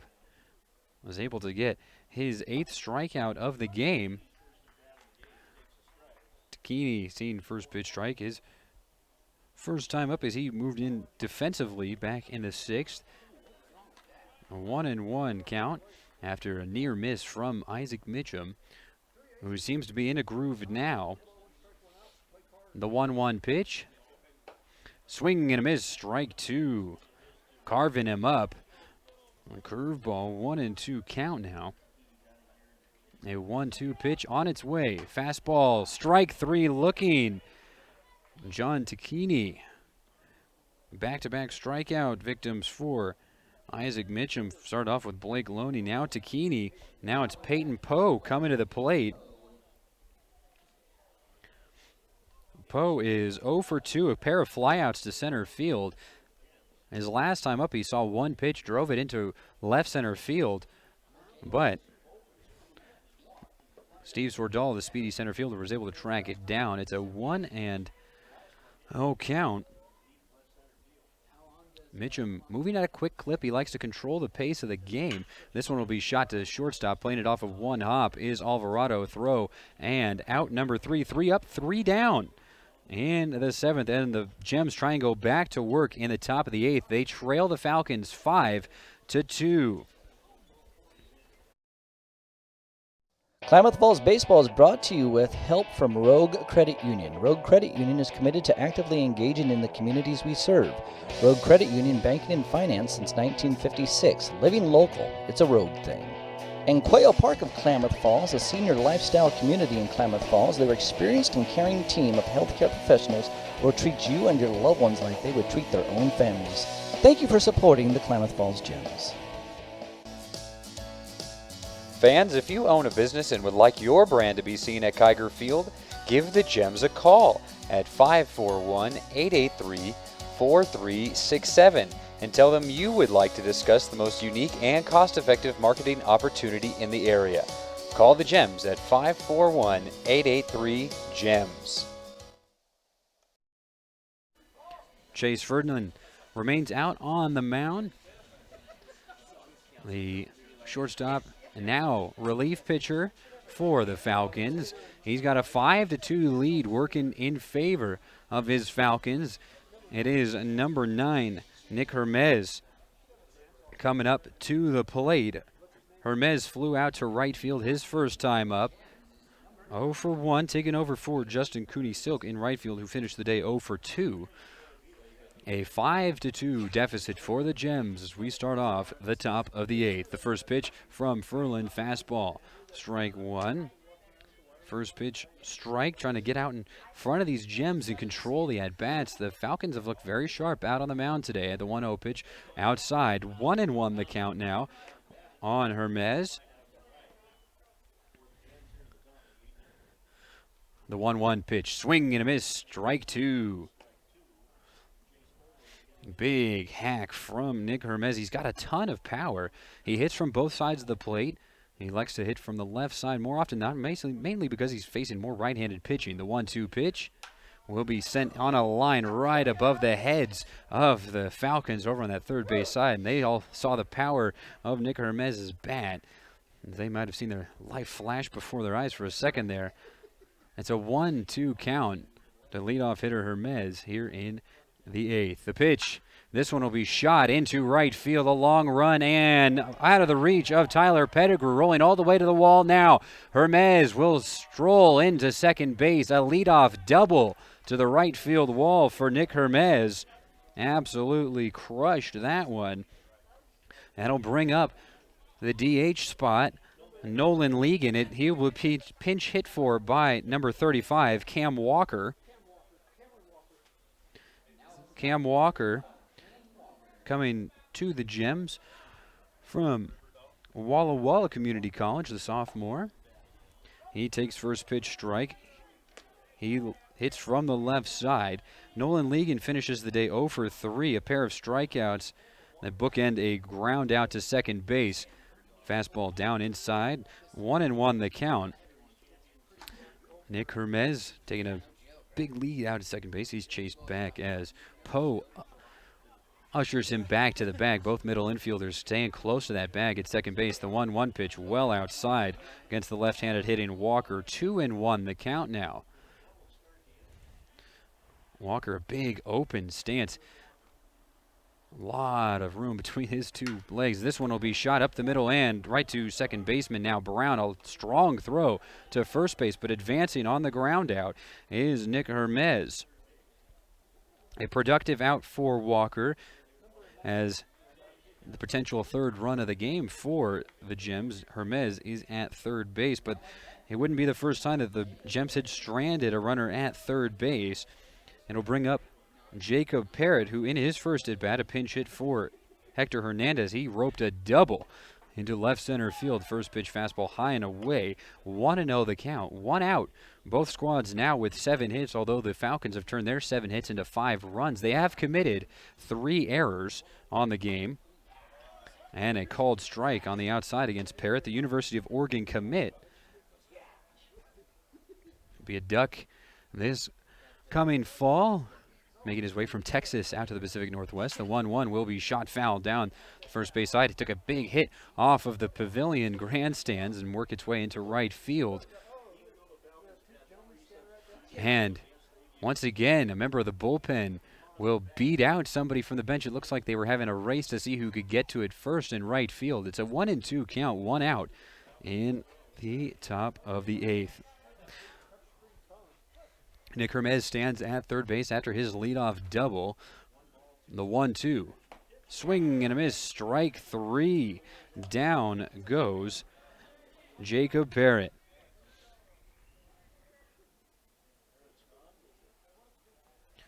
That'll bring up number 22, Colin Sinkovich, who is 2 for 3. As this one pops out of the glove of Hamilton. 1-0 the count. 1-0 count. 2 outs. Runner at third. Again, a high fastball. 2-0 the count on Sinkovich. Sinkovich is 2 for 2 in his first 2 at-bats. A line drive into left field and a grounder through the left side before popping out. And this one will be 3-0. Slider well outside. 3-0 the count now. Chase Fernland seemed to have lost the zone after striking out Jacob Parrott. The 3-0 pitch will go way behind the back. Hermes breaking towards the plate and not even bothering to cover the plate is Fernland, as that one had gone all the way to the backstop. A wild pitch on ball 4 scores Nick Hermes from third base. A 5-3 deficit now for the Gems. Sinkovich moves over to first base with 2 outs on the walk. The first walk of the game for Chase Fernland. Ryan Mendoza, the catcher, is 1 for 3. Had a single in his first at bat, then hit into a double play. Checks his swing, goes around. Strike 1. So after the 4-pitch walk, it gets an enticing pitch for Mendoza to at least halfway go at. It's an 0-1 count, 2 outs, and the runner goes, and this will be foul down the third baseline as that one skirted right along the chalk before finally breaking foul right over third base. As that one rolls all the way into the corner down the left field line. It's 325 feet down to the corner on both ends. It's 385 out to left center, right center, respectively, and probably about 390 to dead center field. Runner goes, and a late throw attempt, it looks like, by Hamilton as he realized, he's not going to get him, so he just throws it back to the pitcher, Fernland.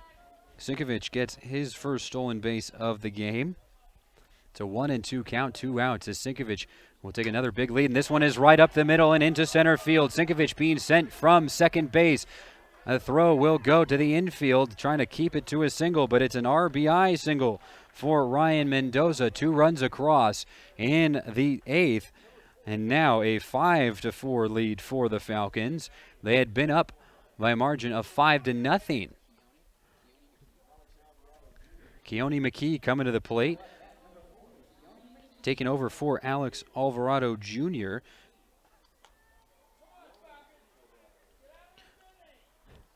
A shout of "get out of this inning" comes from the grandstands for the Falcons. They watching their lead rapidly shrink. It's a first pitch strike against McKee. Curveball on the inside half. A pinch runner coming into the game.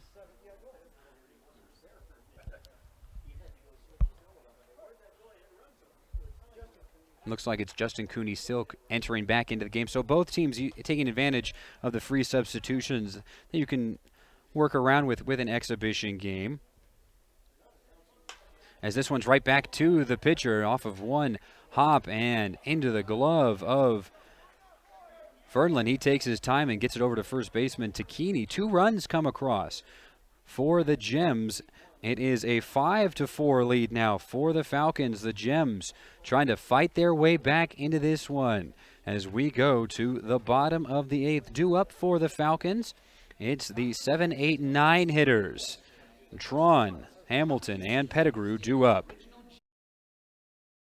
Hey fans, how would you like to book a company or a family group outing at Kiger Stadium? It is a fun way to get everyone together, socialize, and have a great time. Contact the Gems at 541-883-4367 to book your group or to get more information.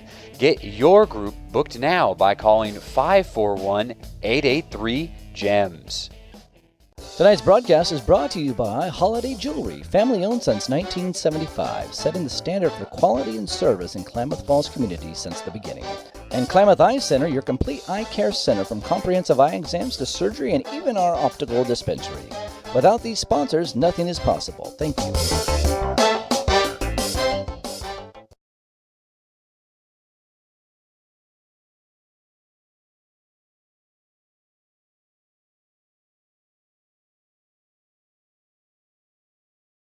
Adrian Santiago now entering into the game for the Gems.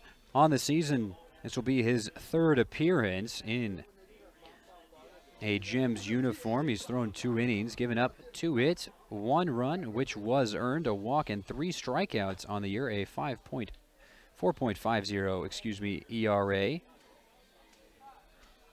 Santiago, the right-hander from Chicago, Illinois area,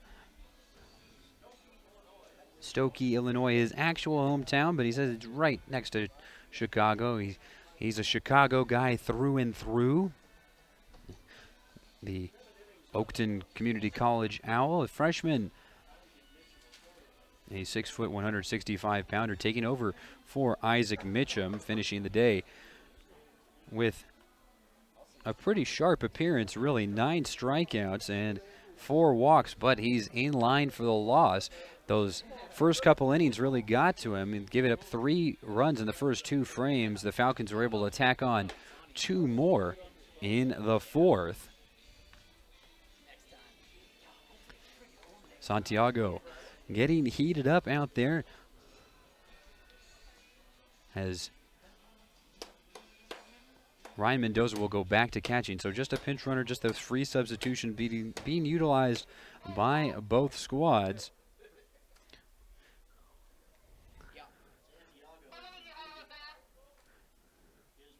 As he's taking his time out there. And now that last couple pitches coming across for Adrian Santiago. It's a 5-4 lead for the Falcons. The Gems able to get 3 in these last 2 frames. They're going to try and hold the Falcons scoreless, and we're waiting for the home plate umpire. And that's what's taking the delay here. Might have gone inside to warm up. As there he is, Mike Keppel makes his way out from underneath Kiger Stadium. Coming in from the bellows of the stadium. The throw goes down to second base now. Keone McKee moves over to shortstop. Taking over for Alex Alvarado out in the field. It will be Brandon Traun coming to the plate. His first at-bat of the game. Hayden Rasica, who started the game at third base, went 0-for-3 with a pair of strikeouts and a ground out. Santiago works from the first base side, closes off his body to the hitters, and will throw the first pitch. Fastball low and away, ball 1. Those blue skies have now disappeared over the top of Kiger Stadium. Some dark clouds rolling in from the south. Fastball low and in the dirt. Ball 2 nicely picked up off the dirt by Mendoza, a guy who likes to use his glove a lot instead of blocking it with his body. Something that we noticed in the first couple of practices with him, and it's because he's so good with his glove. The 2-0 pitch will be away. 3-0 the count. And Santiago, who had some trouble in his first appearance with the Gems with walks, had reeled it in as of late, but after starting out with a 3-0 count, he fires a strike right down the middle, and hopefully that'll help him to find the zone here. It's just a 1-run lead now for the Falcons, 5-4 after they had opened up at one point a 5-0 lead over the Gems, and it becomes a full count after a foul tip off of the plate.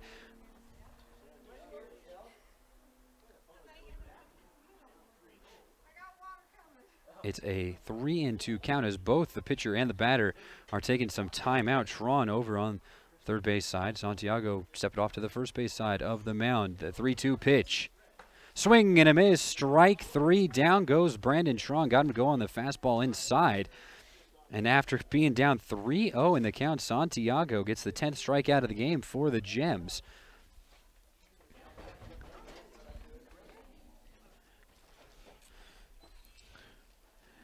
McRae Hamilton watches first pitch down inside.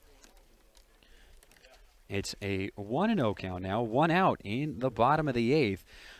Hamilton, who has been shuffled around, started the game catching, was then replaced a couple of times before coming back to catching. He leans out of the way of that one. 2-0 the count on a high fastball inside from Adrian Santiago. Isaac Mitchum, who had started the game, in line right now for the loss. He's hoping for a no decision right now. It's a 5-4 lead for the Falcons in this exhibition game between these two Klamath Falls teams. This one up and into the air onto the infield on a high fastball. He probably should have let go by him, as Colin Sinkovich will catch that one on the infield grass for out number 2. That'll bring up Tyler Pettigrew's spot, and it will be Tyler Pettigrew, with both of these teams shuffling players in and out. You never quite know who's due up next, but it will be, in fact, the man who started the game, Tyler Pettigrew. He is a 1 for 3 so far, a double down the left field line in his first at-bat. He followed it up with a ground out to third base and a strikeout. And this one will hit him on the front shoulder. He's headed over to first base, a hit by pitch for the first base runner against Santiago. 2 outs, 1 runner on for number 6, Darren Brown, who started this game and is in line for the win for the Falcons. He is just 1 for 3. Brought in a run on an infield hit and reached second base on an error and then walked in his last plate appearance. Now Santiago will look over towards his shortstop and third baseman on that left side of the infield before leaning in towards Mendoza, taking a jumpy sort of lead over at first base is Pettigrew, as this one is sent into the fence. Strike 1 from Darren Brown off the end of his aluminum bat. The Falcons get to use their aluminum bats, the Gems using their wooden bats.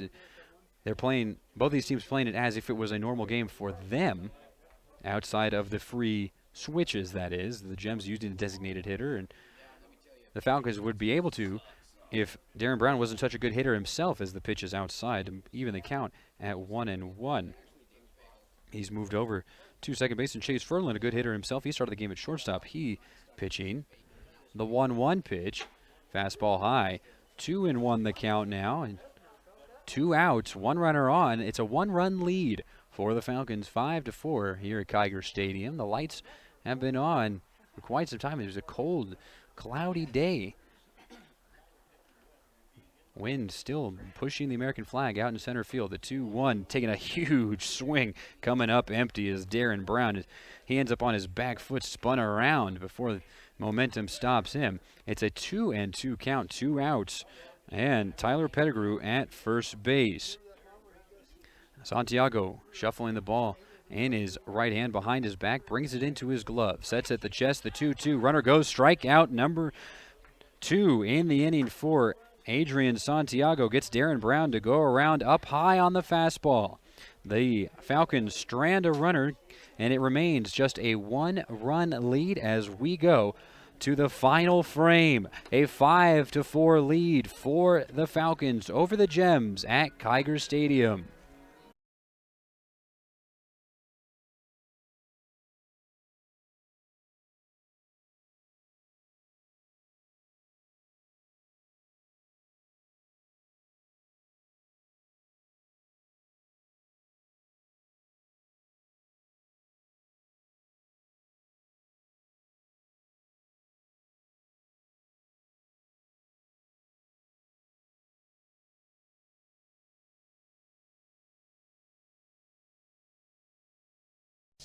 Attention parents and kids, the Gems coaches and players will be conducting a baseball camp June 22nd through June 24th, as well as July 20th through July 22nd for players age 5 through 16. You will get an outstanding instruction in pitching, hitting, infield, outfield, base running, and much more. The cost is just $45 per camper and will be held at the home of the Gems, Kiger Stadium. For more information, log on to KlamathFallsGems.com and go to camp registration. Learn from the very best players, your Klamath Falls Gems.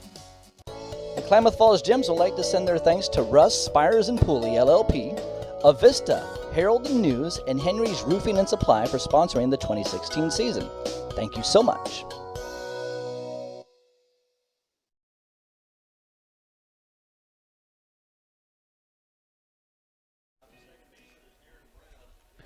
Number 11, Isaiah Engman, will be pinch hitting to start off the top of the ninth. It's a 5-4 deficit for the Gems. Engman taking over Steve Sordall's spot. Engman, the center fielder for the Gems, taking over for center fielder Steve Sordall. The straight switch, and it will be a curveball. And way out in front of the plate. Easy ball 1 for Engman. A 1-0 count, and the pitch from Ferdlin is fastball down the middle to even the count at 1. Taking all the way on that one was Engman. Something that third base coach, assistant coach, and hitting coach Aaron Johnson has talked about as this fastball comes way inside and getting out of the way is Engman is ball 2 is something that the Gems need to work on as they see a lot of first pitch strikes. They need to take advantage. The 2-1 curveball, strike 2. Watching it in is Engman, getting perhaps a pitcher strike a little bit inside, but strike call nonetheless. The 2-2 pitch on its way from Ferdland, and that will bounce in front of the plate and all the way to the backstop. That will make it a full count for Engman, a guy with speed, so you don't lose anything out on the base pass between Swerdal and Engman should Engman get aboard. It's a 5-4 lead here in the top of the ninth. The payoff pitch. Fastball up high, ball 4. A leadoff walk to start off the top of the ninth. Second walk of the appearance for Ferdland. That'll bring up Wes Carswell, who has flied out a pair of times and grounded out a pair of times. But both of those groundouts brought in runs for the Gems.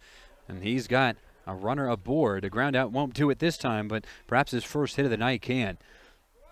Carswell squaring up to bunt. Fastball way outside. 1-0 the count.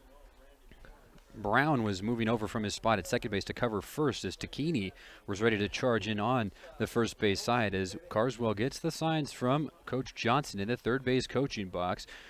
Third baseman Braun in on the grass. Double play depth up the middle. Showing bunt, pulling back again as it is a ball. Easy takes for Wes Carswell as he's not even getting a chance to be able to square up, and Chase Ferdland points over to the dugout and says, get over here, as he's hunched over out at home plate. Might have tweaked something. He calls for his coach to get out there. And he's going to hand the ball off. And it will be Braun coming over from third base to pitch.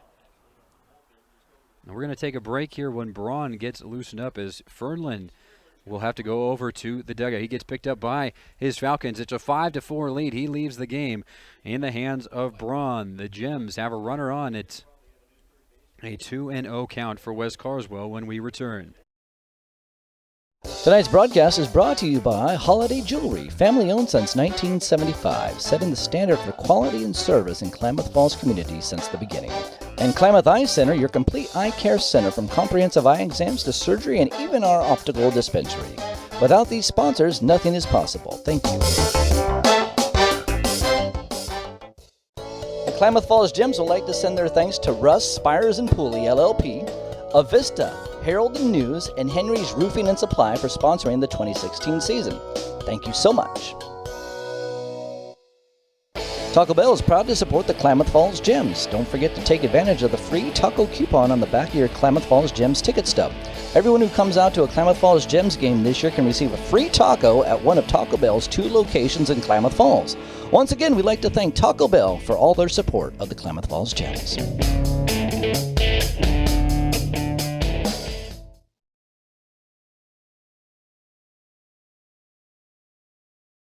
Klamath Falls Baseball is brought to you with help from Rogue Credit Union. Rogue Credit Union is committed to actively engaging in the communities we serve. Rogue Credit Union, banking and finance since 1956. Living local, it's a Rogue thing. And Quail Park of Klamath Falls, a senior lifestyle community in Klamath Falls, their experienced and caring team of healthcare professionals will treat you and your loved ones like they would treat their own families. Thank you for supporting the Klamath Falls Gems. Hayden Rasko will take over at third base as Braun is all heated up out on the mound. Brandon Tron. Snap throw over to third base will nearly get over the head of Takini. He has to jump up and make sure that one doesn't go into right field. It's a 3-0 count now as Wes Carswell is off the plate. Chase Ferdland had to come off the mound. He hurt himself, apparently, out on the mound. As many pitches as needed for Brandon Tron, but it's a 3-0 count. And the pitch. And ball 4. A chest-high fastball will put 2 runners on, nobody out. Back-to-back walks for the Gems to start off the top of the ninth. We'll bring up Nelson Santiago, who is 1 for 4 today. His one hit, a line drive through the infield into right field as he steps into the left-handed batter's box. Slightly open stance for Nelly, as the team and coaches call him. And curveball off the outside edge. That is now 9 straight balls rather, for the Falcons here in the top of the ninth, and they've got 2 runners on base to show for it. Do the Gems. Squaring up to bunt is Santiago. Pulls back, and the first strike of the inning. A 1-1 count. Tron looks back and is tapped into the glove. Strike 2. A 1-2 count. An off-speed pitch looked like from Tron. Santiago, the open stance. The 1-2. Fastball outside, 2-2 the count.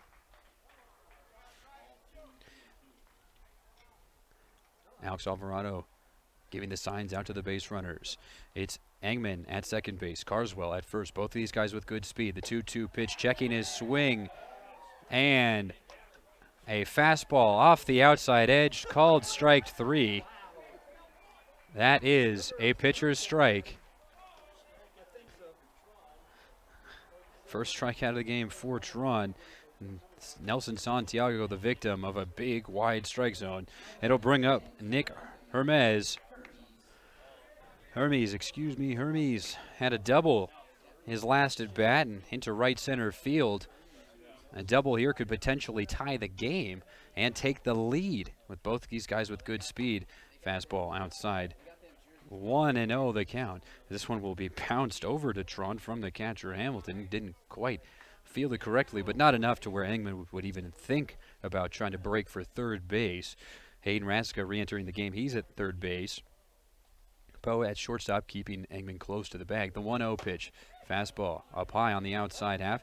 Perhaps an intentional walk is coming up for Hermes, as they saw his power in his last at bat, not putting anything near the zone, whether that's intentional or not. And that'll be well outside. 3-0 the count.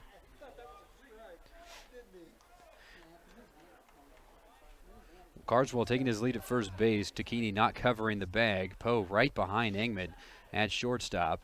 And now taking a step off of the rubber is Brandon Tron, who came in as a third baseman initially and now has moved to the mound after Chase Fernland injured himself out on the mound, might have tweaked something, as his 2 pitches before he called over for the manager were not even close to the plate.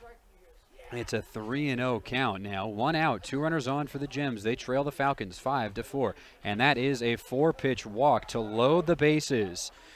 Nick Hermes draws the second walk from Brandon Tron, third walk of the inning, and that will bring up Cam Walker with the bases loaded. Isaiah Engman at third base, Wes Carswell at second, and now Nick Hermes at first base. A 5-4 lead for the Falcons. The corners are in. Double play depth up the middle for the Falcons. They've turned 1 double play in this game. It came back in the 4th. A 6-4-3 double play hit into by Ryan Mendoza. Drawn. Long look. The pitch. Low. Ball 1. For the first time in this game, the Gems dugout starting to get loud. It's a 1-0 count. And that is another pitcher's strike off the outside edge. He's given it to him, so they'll keep taking it. It's a 1-1 count. 1 out. Bases loaded. Cam Walker at the plate. The pitch. Ball 2 up high, which is tough to do on Cam Walker. He stands at 6'6". He's got a huge strike zone, but he's down low in the squad. He's so wide in his stance. It's a 2-1 pitch, and that'll be nearly run all the way to the backstop. Great play by Hamilton to lunge out behind the right-handed batter's box and just be able to glove that one. It's a 3-1 count, and Peyton Poe will come over from shortstop, glove off, to talk with Tron. A big moment that Tron was thrust into, the injury from Fernland. He's got the bases loaded, 1 out and 1 pitch away from potentially tying the game. A 3-1 count as he steps back onto the first base side of the rubber. Ball behind his back. Looks out at second base, turns and fires the 3-1 pitch. Fastball Up high, ball 4, and the game is tied as Isaiah Engman will step on home plate. 5-5. Walking in the run is Brandon Tron. Cam Walker picks up an RBI.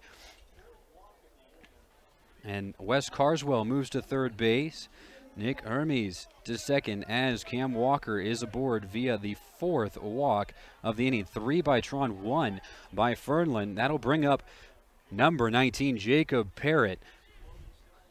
And fastball tags the outside half of the plate. Jacob Parrott, a guy with a ton of power, showed it off earlier in his first at-bat, a double to left center field. It's an 0-1 count. The pitch.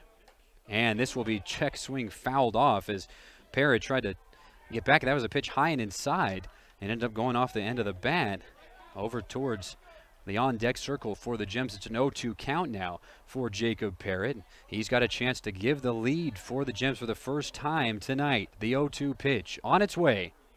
Outside. Ball 1.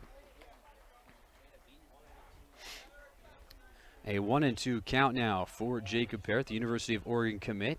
Drove all the way to Reno to meet the team from Texas, where he joined the team against the Bighorns. The 1-2 pitch from Tron. Swing and a miss. Strike 3. Tron has 2 outs, and both of them are strikeouts, and that'll bring up Colin Sinkovich. Colin Sinkovich is 2 for 3. He also has a run scored when he was walked, and he swiped a bag back in the 8th. It's all tied up at 5. The Gems have a chance to take the lead. One swing of the bat. Fastball upstairs. Ball 1 as the Gems starting to make some noise over in their dugout on the first base side. The 1-0. Up into the air, and just missing that one is Sinkovich. The center fielder falls down and makes the play somehow.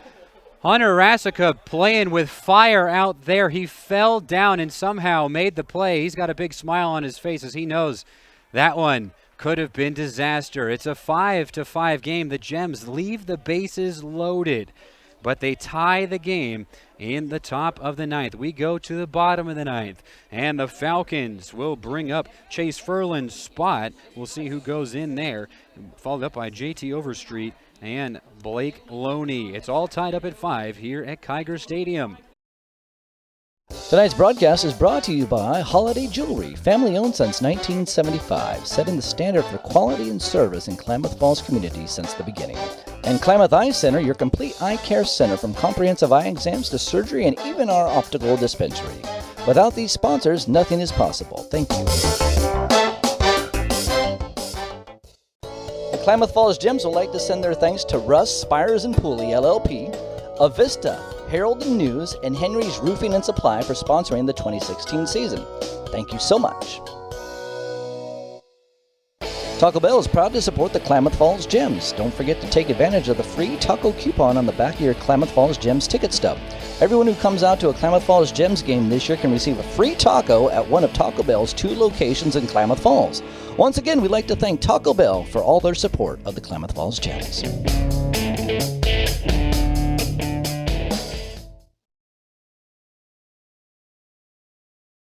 Klamath Falls Baseball is brought to you with help from Rogue Credit Union. Rogue Credit Union is committed to actively engaging in the communities we serve. Rogue Credit Union, banking and finance since 1956. Living local, it's a Rogue thing. And Quail Park of Klamath Falls, a senior lifestyle community in Klamath Falls. Their experienced and caring team of healthcare professionals will treat you and your loved ones like they would treat their own families. Thank you for supporting the Klamath Falls Gems. Chase Furlan is coming to the plate despite having left the game because of injury. He's due up first, but leaving the game to injury, not sure that you're actually eligible to hit despite this being free substitutions. He's going out to the plate regardless, and no argument from the Gems. Adrian Santiago out on the mound, ball behind his back. And he fires the first pitch. Fastball called strike 1 on the outside edge against Furland.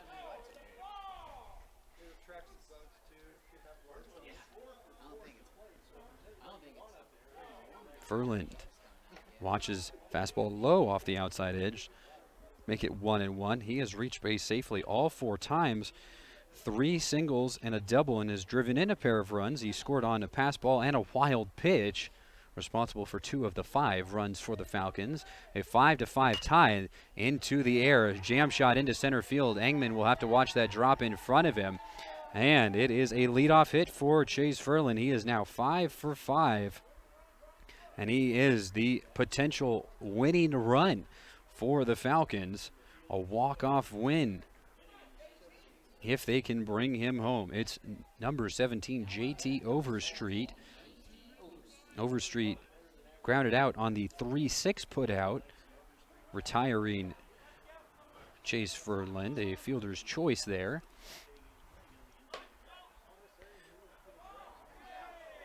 And a ball outside, not getting the pitcher's strike that had been so evident in the top half of the 9th, and the Gems are frustrated, rightly so. It's a 1-0 count to Overstreet. And strike 1 as whiffing at the punt attempt is Overstreet. It's a 1-1 count. 1 runner on, nobody out in a 5-5 game between the Gems and the Falcons. Corners in defensively for the Falcons. This one's hit off of home plate. 2-1 the count on the missed breaking ball from Santiago. It's double play depth up the middle for the Gems. Colin Sinkovich 2 steps in on the grass. Santiago covering the bag at first base, but as soon as he comes off, he's working his way into the infield grass. And the runner goes into the air, into center field. Engman drifting back, and he will catch it for out number 1. That will be the first out, and more importantly, keeps Chase Ferland at first base. And that will bring up 11, Blake Loney, as he will dig into the right-handed batter's box. A 5-5 game, and this is an exhibition game. Not sure what these 2 managers decided on and whether or not this one will actually go into extras. And Santiago, fastball low, ball 1 against Loney.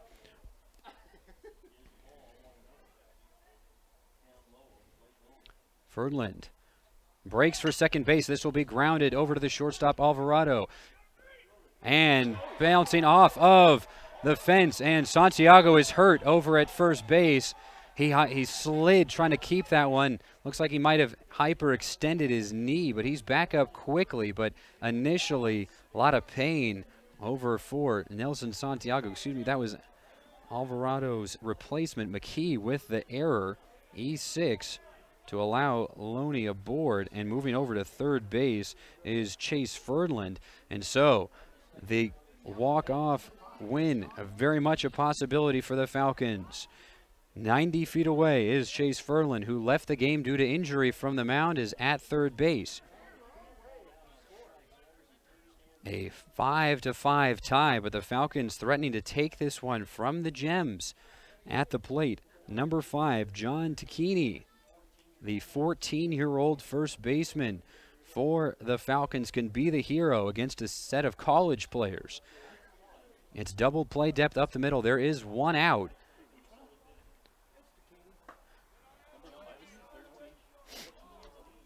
Curveball misses low and inside. Ball 1 for Tacchini. The 0-1. Excuse me, 2-0 the count now. Erroneously indicated out on the scoreboard.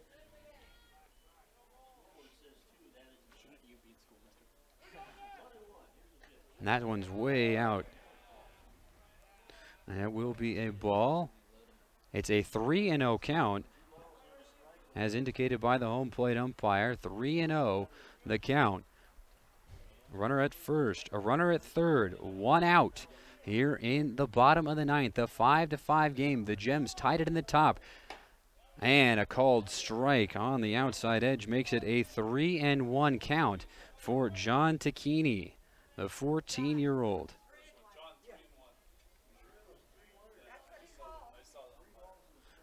The 3-1 into left field over the head of Parrott, and the Falcons will win this game. John Tacchini, the hero, plate. Chase Ferland from third base, a drive into left field, and Takini is being mobbed out on the base pass at third base, a dog pile on the third baseline. The 14-year-old brings in the run against the college guys. The Gems drop the game 6-5.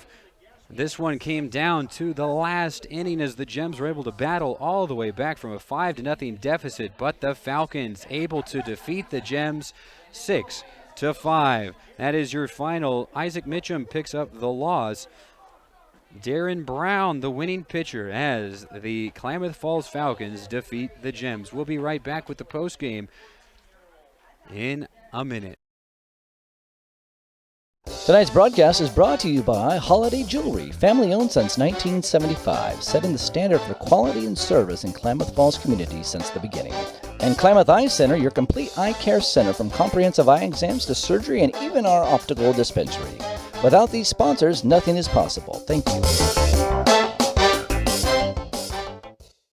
The Klamath Falls Gems would like to send their thanks to Russ, Spires and Pooley, LLP, Avista, Herald and News, and Henry's Roofing and Supply for sponsoring the 2016 season.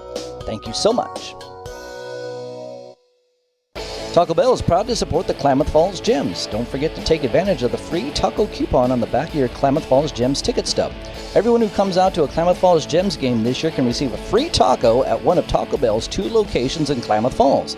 Once again, we'd like to thank Taco Bell for all their support of the Klamath Falls Gems.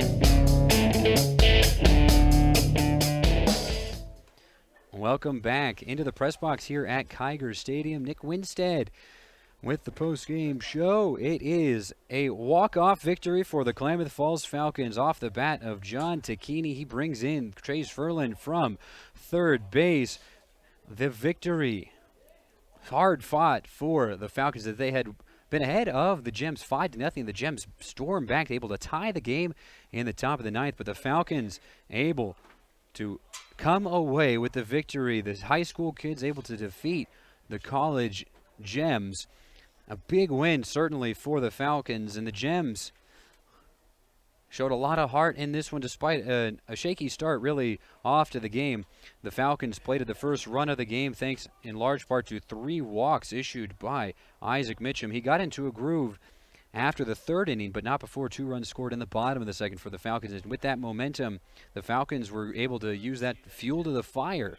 Really, they went ahead 3-0, then it extended out to a 5-0 lead in the fourth. The Gems were able to plate their first run in the fifth as Alex Alvarado Jr. stole a pair of bags and came in on a RBI groundout from Wes Carswell. It would just be that 1 run in the inning, however, but in the final 3 frames, the Gems went with 1 run in the 7th, 2 runs in the 8th, 1 run in the 9th to be able to tie it up. But the Falcons able to get 1 run in the bottom of the 9th as they had runners on first and third. And John Takini drives in with a long drive into left field. They had been playing in short and over the head of Jacob Parrott, who had no shot at the play. And even with his strong arm, even if he had caught it, Chase Fernland came in from third base. He is the player of the game, no doubt about it. 3 runs scored, 5 for 5, a double, 2 runs driven in. And he was out on the mound, and he was hurt in the top of the 9th, and he had to come out, but he came out for his at-bat in the bottom half of the 9th and would score the winning run off the bat of the 14-year-old John Takini. The Gems drop the exhibition game to the high school Falcons. The Klamath Falls Falcons, comprised of high schoolers, perhaps a big ego check for these guys, but you know they were playing hard the whole game. The Falcons just looked very sharp. Darren Brown started the game off and was magnificent for the Falcons out on the mound. The Gems fall to 2-6 on the year. Overall, their 2-5 conference record, all that matters, but after a loss to this group of high schoolers, you know they're going to be eager for their next game. That'll come on Friday against the Sacramento Heat, and if you remember correctly, the first win of the year for the Gems was a high-scoring affair, 20-18. That was the final score. The Gems on top of Sacramento on a blisteringly hot day down in the capital of California. Just runs galore. Hopefully for both teams. They've had their pitching issues sorted out. The Gems are going to try and get their bats back in order as they were stifled by the Falcons. A 6-5 loss for the Gems here at home. Being defeated by the Klamath Falls Falcons. Thanks a lot for listening to this one, as we will bring you more Gems baseball throughout the course of the year. Next game, a 6:35 start against the Sacramento Heat right here on Gems Live. Thanks for listening to Klamath Falls Gems Baseball, presented by Avista, Harbor Isle Tennis and Fitness Club, Henry's Roofing and Supply, Herald and News, Holiday Jewelry, Klamath Eye Center, the Oregon State Lottery, Quail Park of Klamath Falls, Rogue Credit Union, Rust Spires and Pulley LLP, Taco Bell, Super 8, and United Finance. Be sure to join us all season long at Kiger Stadium or listen to the games online at KlamathFallsGems.com.